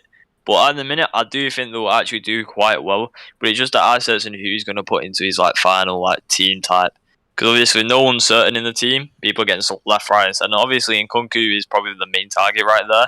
But I don't know how they're going to be playing in the new system, especially with pretty much no strikers. And I don't think Lukaku's going to stay. No, and then Nkunku's the only guy. So who would Chelsea's front 4 be then? Assuming it's going to be a 3, almost like a 3-5-2 formation, I'm guessing, from Pochettino with Chilwell and James on the wings. Are the midfielders just going to be interchanging with one another like Barcelona used to do when they didn't really have a striker and just kind of like play it around a bit and it'd be all the midfielders producing the goals for them? I don't know. I could really see them playing in a 5-2-3 like Thomas Tuchel. But more Nkunku, instead of as a main striker like Werner or something like that, he can drift wide. So either drop him into wide or drop him back into the midfield and basically playing Sterling as kind of an attacking striker who could come in and cut inside. And Madueke staying onto the wing, keeping it nice and spacious for Nkunku and Sterling to make multiple runs. So kind of like what Man United do, where basically their striker drifts a little bit wide and lets Rashford run into the inside, which will obviously be the same with Sterling and Madueke. Yeah, you've got like the likes of Mudryk as well. I'm just reading here. Pulisic is another one. Pulisic is gone. Oh, is he going? Is he? No, he's gone. He's gone to AC Milan. Sold. Oh, he's actually gone. Oh, my favourite Chelsea player. LeBron James of soccer. Oh, what a shame. What a shame, because he was, whenever he played, he was absolutely phenomenal. When did that happen? Quite recent. I'm not sure, a couple of days ago or a week ago. What a shame. So he's now gone. So it's down to Sterling, Gallagher. I mean, Ziyech is still going to be at the club because he failed a medical or something like this. Yeah, if he had a medical because of knee problems at Anazir. God. Obviously, Mudryk is there from an attacking point of view. And like you say, you've got Nkunku, who's going to be coming in. I thought he was in the game. Is he priced? What, on Nkunku? Yeah, I thought he was. Yeah, he's 7.5. Oh, hold on a minute. There's a different page to it. Oh, right. Okay. Right. And what about this Jackson? The thing is with Jackson, he's an okay striker, but I don't know if he's Premier League proven because he did all right with Villarreal, but in the system that Pochettino's probably going to be playing, I'm not sure. Because that's what I'm saying. He could actually play at front. I actually genuinely completely forgot about it. He could be playing up front, but I don't think so. I just think it's a really good backup option and just potential to grow him even further. Yeah, this is the thing. It's like, sorry, I apologise. I've just seen it just here right now. Daniel Nash basically essentially talking about Sterling and how everybody's going to be fitting into the system and everything. And thank you there, Derek, for the membership. Really do appreciate that. Yeah, I think for me, Chelsea and Tottenham under new management, we know what, they've got quality management there and they're Premier League proven stuff, but how they fit into these new systems. Are you looking at wildcarding early? So I'll be honest with you, I haven't really looked at potentially like the whole planning on the future of obviously my transfers and stuff like that. I've just basically gone for a core set of what people have been seeing, what I think is just right pricing for the things. Because in that team, really, I don't have anybody that's, obviously depending on Nkunku and Hannah's situation, but as my general normal draft that I have, there's no one in there that's not been proven in the Premier League. There's no one there that's uncertain of their position. It's just basically a team. It's kind of template. Don't get me wrong, it is template. I normally do play it safe and just go for the template for the start. But I've got different price points and different positions to basically maneuver. And obviously the midfield doesn't have Salah, but it's easy accessible to get to that. You say it's easy accessible. How would you get Salah in that team? Like, what would your moves be if Salah starts kicking on first game? He gets like a brace, scores in the second game. You want to get him in. How would you get him in? It's dependent on other players, though. Yeah, but I'm just thinking Gabriel Jesus, free that money up front. Maybe look at. It's very difficult. You have to take a 4-pointer, aren't you? Mhm. But I've never really done that from the start though. I never really take a transfer in the start of the game week because it's unpredictable. Anything that happens, unless there's a massive injury or something like that. So you're going to game week 2 with 2 transfers, and then you can react. Yeah, always do that. Yeah. Okay. Yeah. I see the logic behind it. Yeah, I was listening into you and Steve-O chatting about it. I mean, it's solid base, and I'm sure that you'll have much more conversations with the guys in Hangouts and drafts over the coming weeks, and I'm sure we'll have you on again with a different team. Yeah, probably one. I'm making one right now as we speak. Jesus. Well, we better move on to the next one because we are running short on time. But Ginge, thank you so much. No worries. Thank you, man. We'll have you come on again, yeah? Yeah, sweet. Right, appreciate you. the boys. I'm back for all your top spots. Well, I'll fight you for it. You take care, buddy. You did better than me last season, so I've got to try and turn it around. Take care, buddy. Thank you. Just of interest, what's your name in the Rivals League or anything like that? Or are you in them? I thought you would be, at least one of them. And he's gone. Brilliant. I think it's FPL Ginge. I do think it is. In the Rivals League, I think so. Anyway, let's bring on let's get on Max here. Try again, Max. Hello, can you hear me? I can hear you. Yes. Oh, fantastic. That was so stressful. Stressful? No, it's just I'm sat here and I'm like, hello, can you hear me? And you're like, I'm sure we've had this issue before, Max. yeah, and they're like, I'll give you 10 seconds, and I'm like, oh god. No. Nah, it's all good. Don't worry. Jace. a Kane and Haaland team. Yes, this is good. Is looking beautiful. This is a good team, and I like the Bruno Fernandes pick as well. This team is nice. I mean, it's just obviously Eze's cheap, Bremo's cheap. Options in midfield, Mitoma is good. I mean, they were very good options for the price points, and that's. I mean, don't let me say the word cheap as being a underhanded remark. They are good price points for the players you're bringing in to enable you to have the Kane and Haaland up front. What's with the Varane pick? Well, I was going to say just quickly, Edison and Varane. I mean, I'd rather swap Edison for a cheapie Onana, and then upgrade Varane to, for argument's sake, John Stones or whatever. Okay, so I was having this chat in the Hangouts with animations and Ginge and stuff, and I've been looking at quite a lot of teams, and everyone seems to be going one Man City, and that's Haaland, right? And I think we can all agree that he's in everyone's team. You look at Man City's first 7 fixtures, I don't think I've seen a better run of fixtures, period, since FPL has started, right? So it seems crazy not to have at least 2 Man City. And from previous seasons, we all know what Pep's like, the rotation, etc. For me, the 2 most nailed players as it stands are Edison and Haaland, right? So I understand. How much is Edison? No, sorry to 5.5. Okay, continue. Sorry to cut you off. Sorry. No, it's all right. So I feel like 2 Man City players for me is a minimum. And every draft I've done so far, minus bar a couple that I've been messing with, has had Edison, right? And I understand he's a premium keeper. I know he's 5.5, right? But a lot of these people that don't have Edison are putting in Stones. And Stones is exactly the same price as Edison. So you're essentially swapping Stones for Edison, but just in a different position.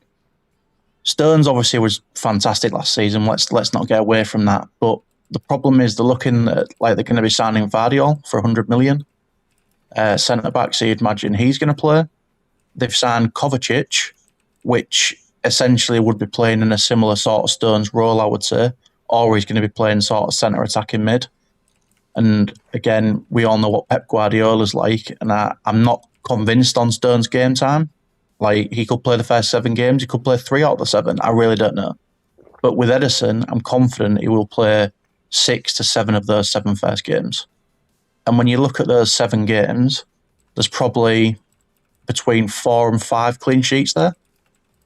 So I think for me, and obviously he's a differential, right? Which is nice. So essentially locking up, 25 points, 26 points in the first 7 game weeks from a keeper just seems like a really good option to me. Is a question for you, just quickly, because who is it here that's just said this?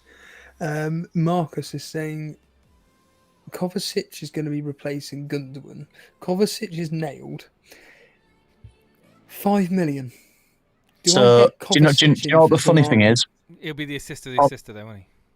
Kovacic is my sleeper pick, and I think I said this to Jason a couple of months ago, or a while back, and I think I really like Kovacic. Yeah, and Kovacic. But is he an FPL player though? Is he an FPL asset? So this is the debate, right? And obviously he's 5 million. Like, if he's 6 million, we're not touching him, right? But at 5 million, is he your cheap way into that Man City? Well, this is what I was going to say. But are you going to start him? Are you going to start him if you get him at 5 million? Are you going to put him in? It depends on my lineup, right? So he probably replaces like an Eze. So, but the thing is, if Kovacic is a starter, right? Kovacic is insane value at 5 million. If he's nailed, yeah. I don't think anyone's nailed, right, outside of Edison and Haaland, and that was the point I was coming back to. Because he could play, what's his name, can't he? He can play, help me out, the younger guy, Leeds, the guy signed from Leeds. Phillips. Yeah. So Phillips obviously could be on his way out as well, so that's something to bear in mind. Like, this team, there's quite a few players in here that, like, aren't set because we don't know what's going to happen. He could play John Stones there. There's options that he could play. Like, let's not pretend any of us. We're all trying to guess what Pep's trying to do, right? Yeah. And like, it wouldn't surprise me if Kovacic came in at centre attacking mid, because when you watch his games for Chelsea, He's very, very comfortable on the ball, and you can understand why Pep has signed him, because he's that type of player that, Pep likes players that are not afraid to make mistakes. And he's one of those players. So it wouldn't surprise me if Rodri ends up playing at CDM like he normally does, and Kovacic ends up playing that cam role that Gundogan used to play. That would be a dream at 5 million. Yeah, and then he's in everyone's teams, right? He's like the Pereira that we all had on the bench last year. He's the best value player. He's insane. He'd be insane, right? But at the same time, he might not play any minutes. So we have to obviously take that into account. Yeah. But he's a gamble that I'm potentially willing to take at 5 million, and it may free up some funds for me elsewhere in my team. So I guess you guys mentioned Rafa Varane, right? And obviously, I would like a way into the Man United defence, but I'm 0.5 million short of Shaw, which I'm assuming most people will be going for if they get into the Man United defence. So it's like a choice between him and Martinez. And I feel like Varane probably has more attacking threat than Martinez, just in terms of headers. So I think I would maybe opt for him. There's an argument for Wan-Bissaka at 4.5. However, I'm not sure if him and Dalot are going to be rotating minutes. With Dalot signing a new contract, that kind of makes me question whether he was just, he was returning back to full fitness last season, and he's going to be the starting right back. I prefer Dalot over Wan-Bissaka myself. You're a Man United fan, obviously, but from what I've watched, I prefer Dalot as well, and if I was a Man United fan, I would prefer him to be starting than Wan-Bissaka. I think Wan-Bissaka is a fantastic defender, but I don't think he offers enough going forward. Gone are the days where you just had brilliant defensive fullbacks. Yeah. Very, very, very. Yeah. You're rather good at one or the other, right? Yeah. It's I would trust Dalot in attack way more than Wan-Bissaka. Wan-Bissaka did improve last season. Last season he did. Yeah. He has improved, but end product for me still lacking. But again, it's a bit of a shame. A one-on-one situation. I wouldn't put anyone else other than Wan-Bissaka to deal with it. It's just amazing. He can get his feet around, and scoop the ball away from players even faster than He's fast, but even players faster than him, he can get the ball out of their feet. So, yeah, I mean, it's whatever Ten Hag how he wants to set up the team, I guess, against the opposition. I would say that Dalot may just pip it for me, but expect to see the two rotate, I think, still. It's a shame you can't really merge the two, because they will be, if you have one attack as 1v1 and then Dalot's attacking threat, it becomes just sensational. But I don't know if Ten Hag tends to opt, for the Guardiola strategy, where he picks a player based on who they're playing against rather than a set option. So let's say that, I don't know, Man United are playing against Crystal Palace, right? And you've got Zaha on that left wing. You play Wan-Bissaka because Dalot's maybe going to get done for pace. But if you're playing against a slower a team that has a slower winger, you probably opt for Dalot. So it may be a case of they keep switching. One of them might not be as nailed on as we think they are. They may sort of share quite a lot of minutes, which makes it then difficult to go for either. Which I think, like I say, most people will go for Shaw. But unfortunately, the budget I have means that I'm tied into a 5 million Man United defender, which is Varane or Martinez at this point. You're confident in the Man United defence, are you? I wouldn't say I'm confident, but I think Wolves at home first game is a great fixture. Yeah. And I wouldn't say this team is template, but if I miss out on those points, I can see Shaw probably getting a 9-pointer game week 1. I don't think that's unreasonable. Clean sheet bonus. And to go that far behind game week 1 might be a bit of an uphill task just to keep in the race. You're getting a bit ahead of yourself there to be that far behind, because Shaw got I understand where you're coming from, but at the same time, there's a few players in my team that are a little bit differential, and if the template sticks, I could be 20-30 points away game week 1, which is not ideal, but I do understand where you're coming from. Animation's team is the perfect example of pretty much about as Twitter template as it gets, and if anything, the players that I'd be worried about in his team are the likes of, say, Foden, as a simple example, potentially Jesus, as a simple example. But you've got Harry Kane versus his son. I wish I could just get these two compared, to be honest with you. I can't get a comparison. But Eze, we know what he was doing last season. Roy Hodgson seems to love the boy, and they seem to be scoring goals for fun. So Eze versus... I can't even see which ones it would be. But I think they're about as equal as one another, to be completely honest with you, both your teams. It's just that you're putting faith into Bruno Fernandes, whereas Animations is going with Rashford, for instance. So I've made, like I said, I'm sure a lot of people have made a few drafts, and it's actually more difficult to get Kane in the team than it is to get Salah in the team, even though they're the same price, which sounds silly. But it feel like the obvious partnership for Haaland is Jesus, which I think Animations had in his team. Yes. And then you obviously move Salah into midfield. But like, I'm not as overjoyed with Liverpool's fixtures as most people are. Like, I feel like that Chelsea fixture is difficult, and you'll know the history yourself. Like, it's a lot of 0-0 in that game.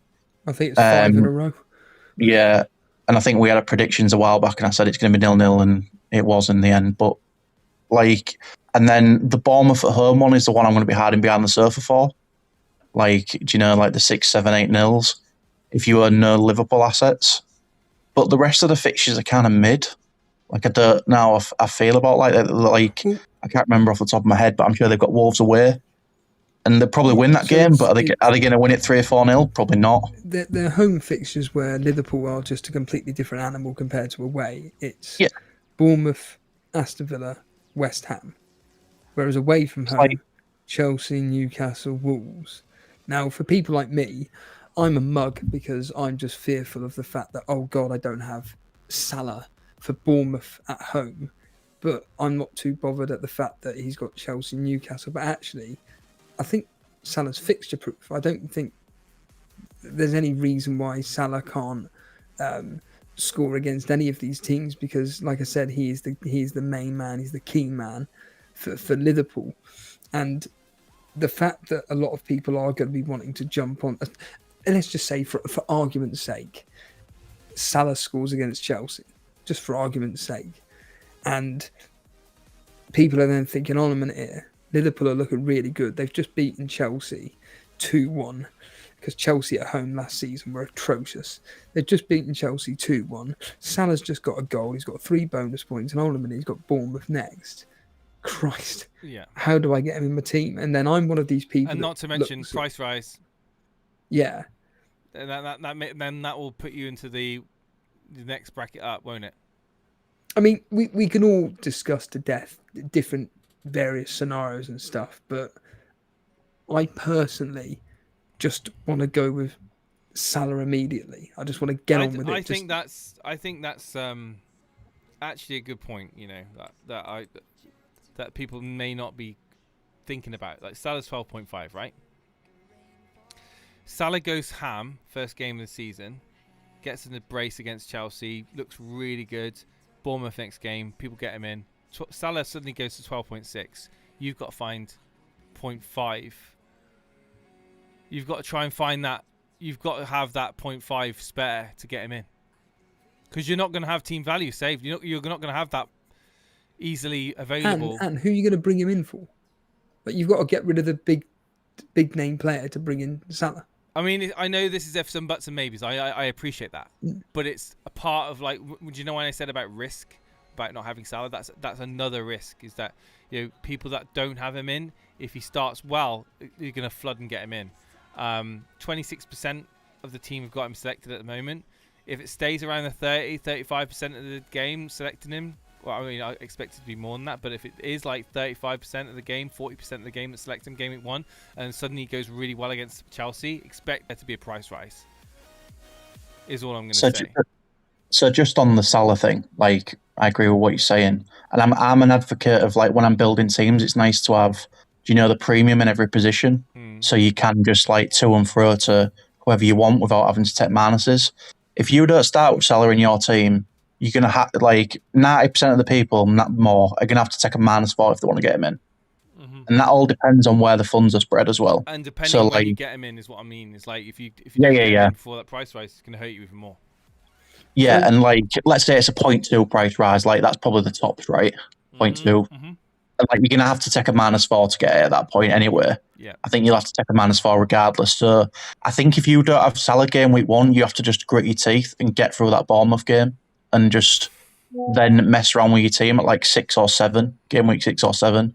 Panicking in that second game week, I don't think is going to help you. I think you've just either got to commit to having him at the start of the season for the first 6 or 7 games, or you've just got to decide, right, I'm just going to, like I say, hide behind the sofa when he's playing against Bournemouth, and then just hope that the assets I've got cover the points he potentially could get. And that's my thought process on it anyway. So John Harris makes a point here that I can't justify having Salah in my team just for captaincy in Game Week 2. Now, John is a very, very good /template type of player. And Plays for it safe is our John. Game Week 2, his captaincy will probably just automatically just go on Haaland versus Newcastle. It will just automatically go on there because there's not many, what I'm looking at here, standout captaincies for Game Week 2. I mean, Arsenal away at Crystal Palace, Man City at home to Newcastle, Man United away at Spurs, and then you've got Liverpool at home to Bournemouth, who I can see that being if they did what they did last year, let's just say 4-0. It's normally a high-scoring game anyway.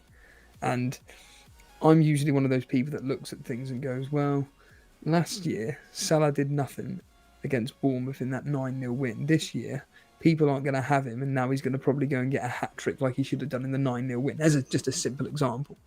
And I completely agree with John. Like, there are people that can technically, across the first 4 or 5 fixtures, keep up with Salah. I completely agree. It's just from my personal own point of view. Salah's just one of those world-class players that is pretty much within reason guaranteed to bring you returns. It's like Harbour Boy always makes the point. These are the reason why these players are premium, because they're consistently returning goals, whereas the likes of, for argument's sake, Foden or Ben Rama Gary or whatever, they're just, yes, they can bring in the big points, but you can't mathematically work out when, whereas at least with like the premium players, within reason, you're pretty much going, well, they're going to score, get an attack and return at least in every single game. So for me, without banging on about it, it's just literally just see how Liverpool look in the opening fixture. But of course, ironically, I'll have already had Salah rather than thinking, right. That's another reason why I don't have Chelsea assets. I'm not in the Nkunku bandwagon at the minute where I want him in my team game week 1 because I just don't know how he's going to perform.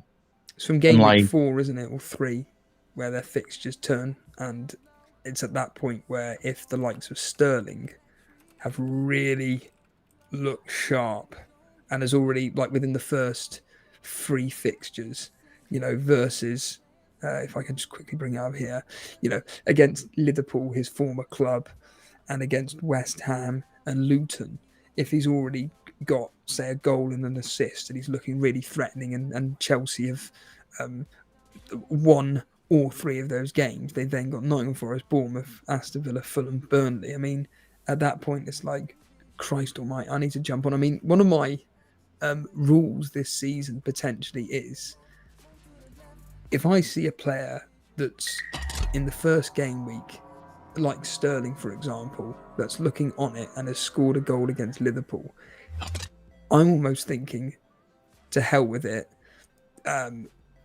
Mbeumo's blanked. I'm bringing in Sterling immediately. Because it just seems, the early start of these seasons, what I've noticed is that once a player is in form, just jump on them immediately. Because they just seem to consistently score after that. I don't know. There's always this fear of wanting to just stick with players consistently, but I don't know what it is with fantasy football. It just seems that once a player just gets that goal, and we know of the quality of the likes of Sterling, they just seem to then consistently start scoring. And by the time you realise, wait a minute, Sterling scored 5 goals in the last 10 games, and yet no one's really brought him in. Let's bring him in. By which point he's 7.5 or whatever. So that's just a basic example. And certainly having this conversation tonight, in all seriousness, I am seriously thinking, do I really need Salah in my team? Genuinely. Like, if I get rid of him, my midfield and up top, I could still have Calvert-Lewin. But I'll tell you what, this talk of Maddison, I'm liking it, Jason. I'm liking what you're saying about Maddison. Coming around to Maddison. Get your dirty mitts off him. You're not having him. He's not needing Salah. I mean, I think it's a very, very interesting conversation for one game. Yeah. I hate to intrude on time, but we are running low, and I did tell my wife I was going to be 2 hours, so I'm already in the whole getting in trouble territory. And I know that we've got people waiting. Can I just I made a couple of drafts, and I obviously understand that it's not fair for me to show them all, but we're not going to go through them. no, don't go through them, but just have a look at a draft I made. It's the second to bottom on the team screenshots, and it's a triple premium. Just have a look. You don't have to discuss it or anything. Just see what you think. Oh, Salah, Haaland, and with the 5-man midfield, 5-man defense. It's just a defense, isn't it? It's a lot to squeeze in. It's a lot of sacrifice to have those 3 premium players. Thing is, when you look at it though, it still has Saka and Mitoma, so you're not I like the 5-man midfield personally. Yeah, no, I don't disagree, but that's kind of a team where you're I don't have to panic about bringing someone in. There's definitely going to be people with teams worse than that. Yeah, absolutely. It's a good, but do I think it's optimal? No, I don't think it's optimal either, but I just thought it was interesting to try and fit all the 3 guys in and then be like, right, we don't need to mess about game week 2. We've got everyone. Yeah. But I think the Salah debate is fair. I'm not convinced you need him game week 1, but you're just going to have to grit your teeth up to probably game week 7, see what happens. Okay. Because these guys, you just don't have movement to Salah from a lot of teams. I'm just gutted De Bruyne is injured, to be honest, because De Bruyne would be in my team.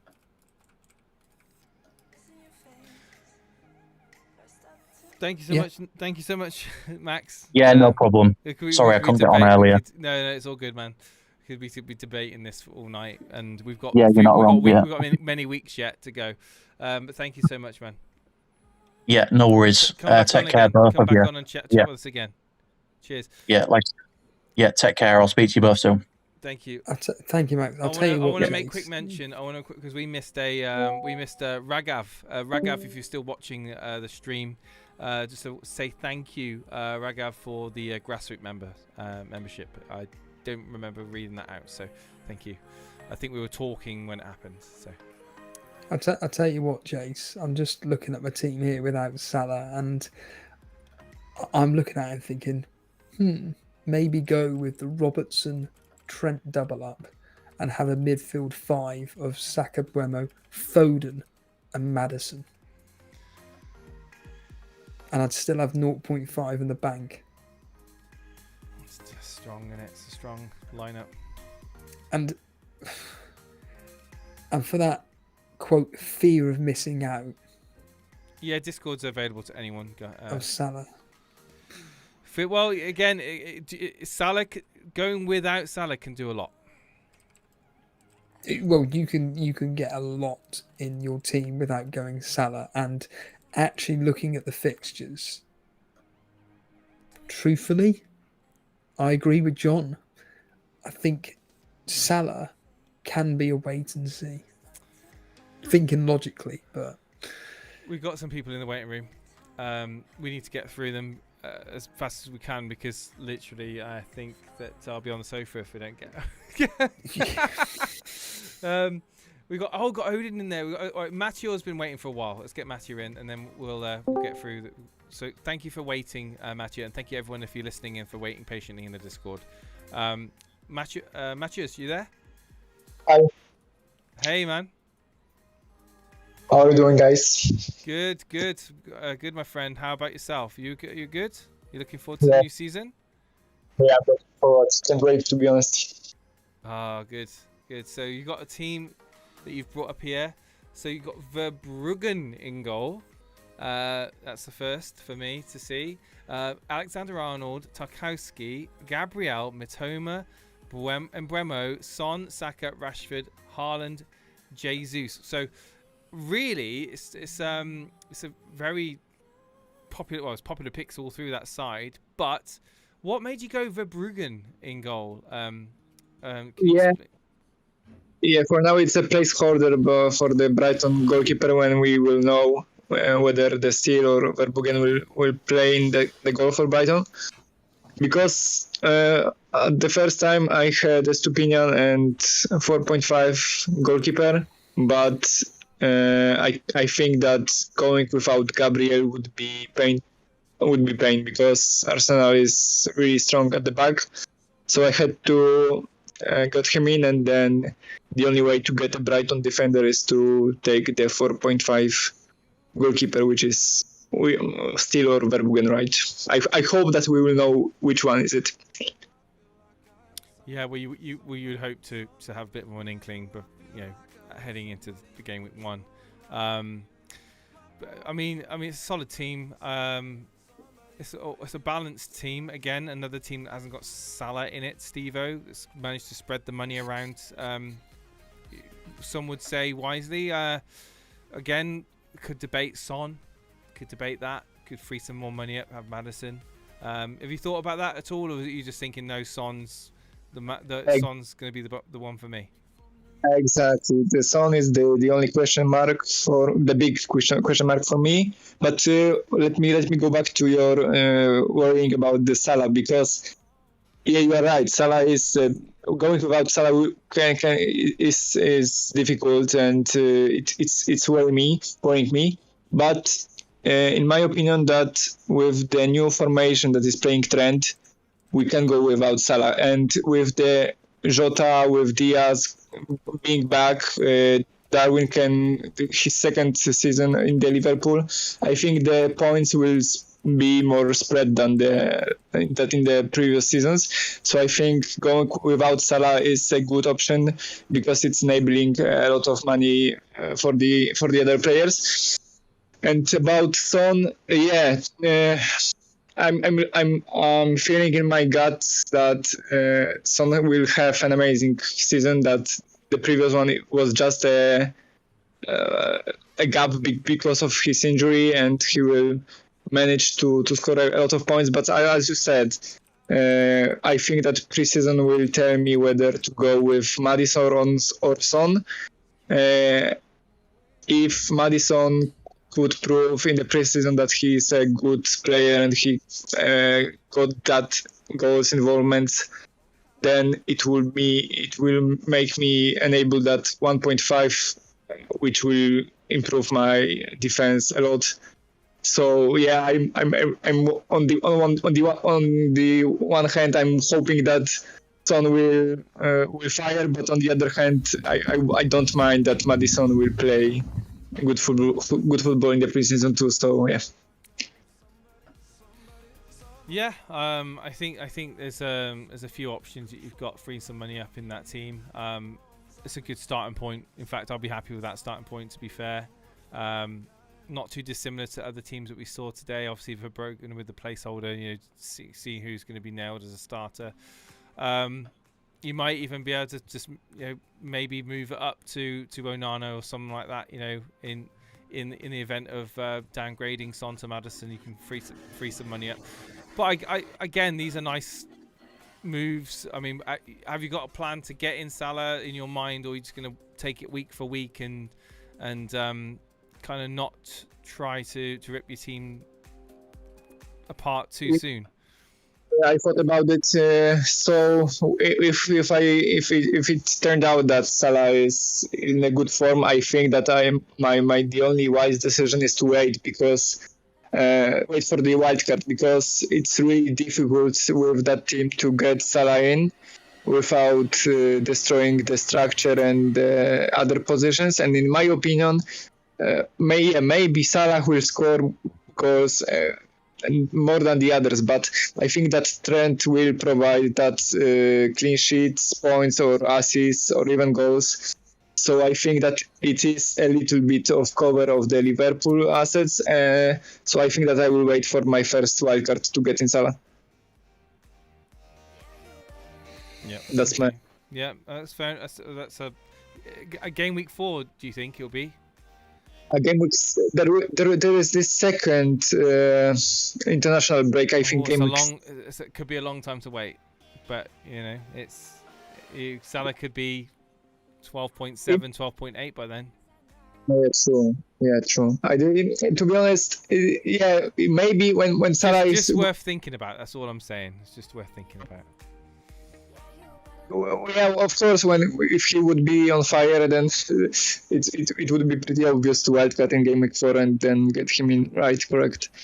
I don't know how to manage that with Haaland in the team for 14 million. So yeah, but it would be tricky. But I think it's manageable, right? Absolutely. Listen, Matthias, thank you so much for coming on tonight, and we'll look forward to seeing how you make your decisions come to game week 1. Come back on the show, man, and talk to us about your draft. That's great. Sorry that we're pressed for time, and thank you so much again for waiting for so long in the waiting room. I know that it's been a bit of a wait for you guys, so thank you again. But yeah, we'll look forward to speak to you again soon, man. See you soon. Bye. Right, we've got Odin and Ricky. I think Ricky was there first. I know Odin's the star man of the night with the gifted subs, but I think it's only fair. I think Ricky was in there just before. Am I right, Steve-O? Yes. So, Ricky, how's it going, man? Thank you for waiting. I don't believe we've spoken before. Is that right? No, I think I spoke last season at the very start. Oh, okay. Yeah. What happened to you? You disappeared. Yeah, I'll tell you what happened. Everything with sort of COVID and the matches getting rescheduled and the World Cup, I just completely lost interest in FPL. But I think my team this year is far better. I spent a lot of time on it, and I think personally the no Salah draft for me, I think it's as strong as you can make it, provided Brighton live up to the expectations. Steve-O, I did a lot of talking a minute ago. You can take over. Well, are you an Everton fan? No. Brighton? What's with the double up of the Everton assets in Calvert-Lewin and Pickford? You that confident in them, are you? Well, I think Sean Dyche coming to Everton, I think is going to shore up the defence. Well, I hope it's going to shore up the defence. And then Calvert-Lewin, I think Everton have done so badly the last 2 or 3 seasons that they have to pick up. And I think that's more sort of hopium more than any sort of statistics. Like, I do like Ferguson, but I think he played 90 minutes once last year. And I want to have, say...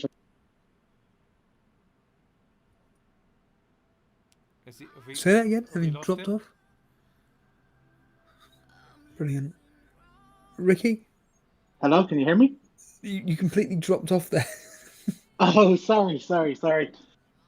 No, what I was saying is that Calvert-Lewin and any of my midfielders like Rashford or Saka could then bring me to Salah if he does pop off. But I think the Chelsea game away, I think it's been a draw the last 4 years. So I'm hoping for a draw. And then having Arnold on the bench is also terrifying. That's sort of one of the things I've done, and I'm not sure if I was right. I think that if you're having Trent Alexander-Arnold in your team and you're benching him, you need to go to a hospital and you need to check into the mental health unit, because that is ludicrous. Yeah. Like, I'm just looking at it here, my team. I'd bench Enciso. I'd have Enciso on the bench over Trent Alexander-Arnold. Yeah. I was looking at Trent and Robertson as an example, as a double up, and I'm thinking Robertson is just ridiculously consistent, but Trent, he's a freak. He's a freak. Every season, barring the blip in the 2020-21, he's got a minimum of 11 assists. So 11, 12, 15, 13 in 4 out of the last 5 seasons. Then goals, it's 1, 4, 2, 2, 2. So from the assist perspective, he's basically attacking return and at least a minimum, and that's not even throwing in the clean sheets, but from the attacking perspective, 1 in 2. In fact, fuck that. It's pretty much in 20 games, he's getting an attack and return. And for you to be bizarrely putting him on the bench, that is a luxury in which not many of us have. Yeah. I mean, See, my thought process behind it, I think, is that Chelsea with Pochettino are such an unknown, and at Tottenham, Pochettino, his teams were so attacking. Yeah. And I was almost thinking in my head, if it is a draw, it could be a high scoring draw. It could be maybe a 2-2 draw. And then looking at, say, the Liverpool attack with Salah, Gakpo, Nunes, I was almost thinking if Trent gets a yellow card and concedes 2, I have a 0-point Trent on my team, and that will annoy me, and then I might get rid of him for the Bournemouth fixture, and then I'll probably score 3 free kicks or something. Harriet Dawson makes this is Trent in a nutshell. You've got to view Trent as an 8 midfielder who gets 5 points and a bonus if a clean sheet comes in. No brainer. Yeah. That's basically it. So, Jason, will your wife lay out a blanket and a pillow in the settee? Get ready. She will not be happy. She's not happy now. I'm telling you now. It's half an hour over. We're half an hour over what I said I was going to be. Ricky, I hate to cut you short, man. But you got any final? Oh no, you're fine. Any final thoughts, man? Come on next time, man. Come on next time. I will. Cheers, folks. Have Cheers, a good evening. Thank you. We've got to speak to Odin, because Odin's been in waiting room and he's also supported us tonight. So it'd be rude not to. Odin's here. Odin, thank you for being patient, and hey, man, thank you for support of the channel as well, dude. It's much appreciated. This is when he's gone to sleep. Look, he's got he's left his mic. He's left his mic muted, and he goes. He's fallen asleep listening to us talking about Salah or no Salah. Hey, Odin, there's a noise. No worries, it's well deserved. Hey, man. Hey. How's it going? Are you from the Nordic region? Sweden, maybe? Norway. Norway. Ah. Here we go. The experts. The experts. All of them around that part of the world. They pound for pound, much better FPL players than us guys over here. But thank you, man, for the support earlier on. I just want to say personally, myself and Steve-O, very appreciative of that. That's very kind of you. And thank you for coming on and discussing your draft. So there's a couple of interesting. Well, there's obviously Ramsdale's. It's the first. There's a lot of interesting. We've got Ramsdale in goal. We've got Botman. We've got for cheapness. We've got Ndiaye. James on the bench. Yep, he's gonna come in after the first round, obviously. Yeah. So probably. Steve-O, you got any initial observations about this? Yeah. Why no Haaland? I know it's a little bit risk to play it like this, but for me, I think it's very difficult to fit in both Salah and Haaland. So my thought was to transfer Haaland in after the Newcastle game. But what's your confidence in Salah over Haaland? It's the second game. And I know the first game is a little bit of a risk, but it still is away from home, and they lack KDB from the opener. So I still think like Haaland can score, but I'm not sure. So do you think the ceiling for Salah in those first couple of games is higher than Haaland? Obviously, then in the fact that KDB's out, maybe. That's my thought. Like if you take just the two first games and just separate those for the rest of the fixture, I think so. So you got two things here. Not only are you not going to have in this draft, you're not going to have Haaland, but you're also going to be captaining not Salah but Saka. at home to Nottingham Forest. You're looking to attack that that fixture, it seems, with Saka, obviously penalty taker. That's a big brave move, Steve-O, wouldn't you say? Game week 1.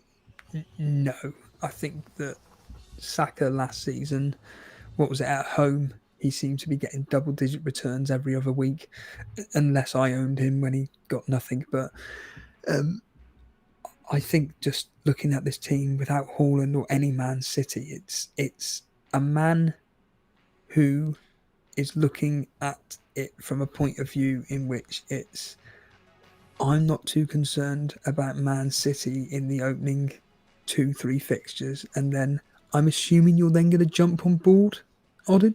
Yeah, that's the plan. The one thing I don't like about the team is NDI, even though I get impressed by like just looking at him last season. So he's still a different level, you know, and as well maybe someone else for Botman just because of the fixture, but so I can put NDI on the bench, but my plan is to switch Jesus and Salah for Haaland and perhaps Sterling if he seems to be firing off.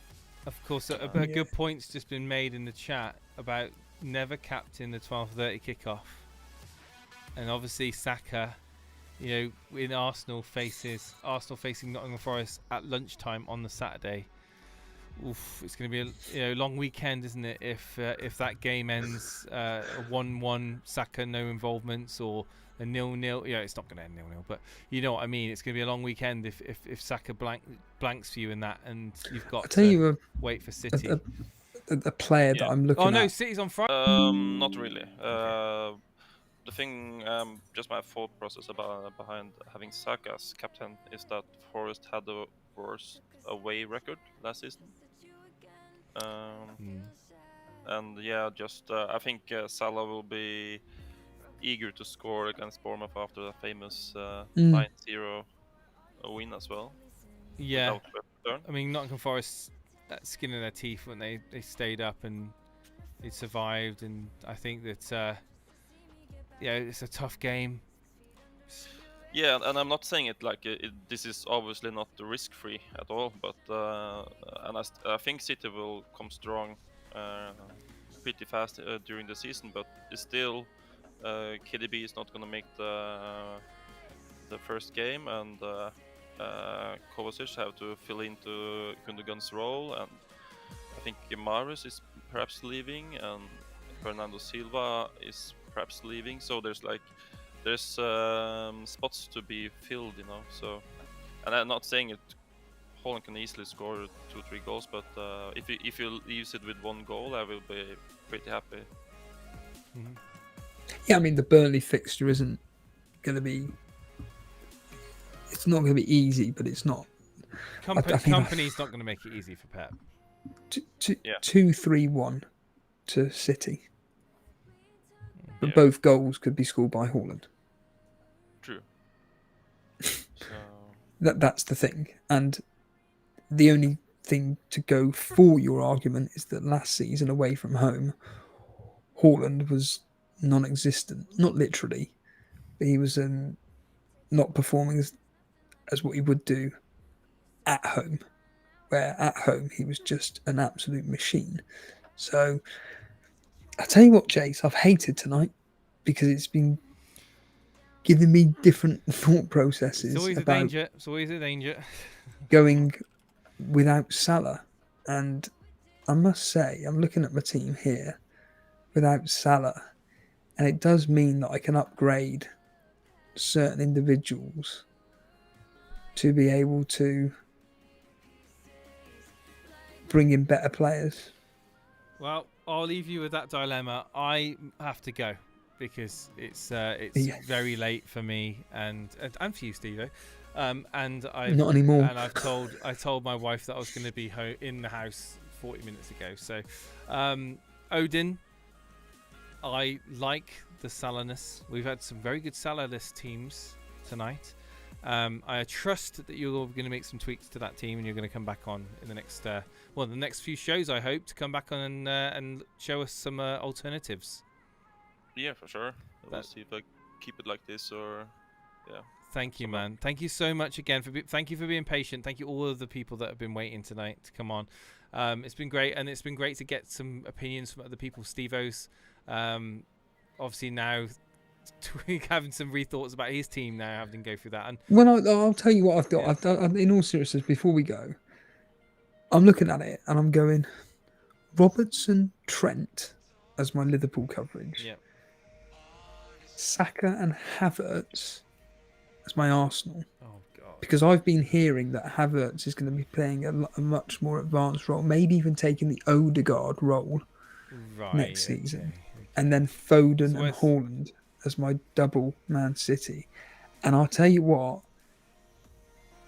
Foden for Zerari, Robertson for Cash, Havertz for admittedly Salah. It's much bigger upgrades. What do you think about Mitrovic? Nah. No. I mean, don't get me wrong. He's a proven Premier League player, and by all means, you know, I think he's definitely worth a look. I mean, I don't even know what Fulham's fixtures are. We've got Everton away, Brentford at home, Arsenal, Man City. I think a wait and see, especially at 7 million. Yeah, I was thinking instead of Jesus, because since I'm gonna make the 2 transfer anyway, so I got just the 2 first fixture with Mitrovic. Oh no, I'd rather have Jesus ahead of ahead of Mitrovic, certainly for the first 2 fixtures anyway. Yeah. Right, guys, I'm going to need to go. Thank you so much again, and thank you, Odin. Hit the subscribe button, guys, if you're new around here. Follow us on social media at Elite FPL, and jump into the Discord. Thank you again, everybody. I need to shoot off. We'll see you again soon for another one of these amazing call-in shows. Steve-O, give him a wave. He's waving. He's waving. Bye-bye. Bye. We're rushing off. Sorry.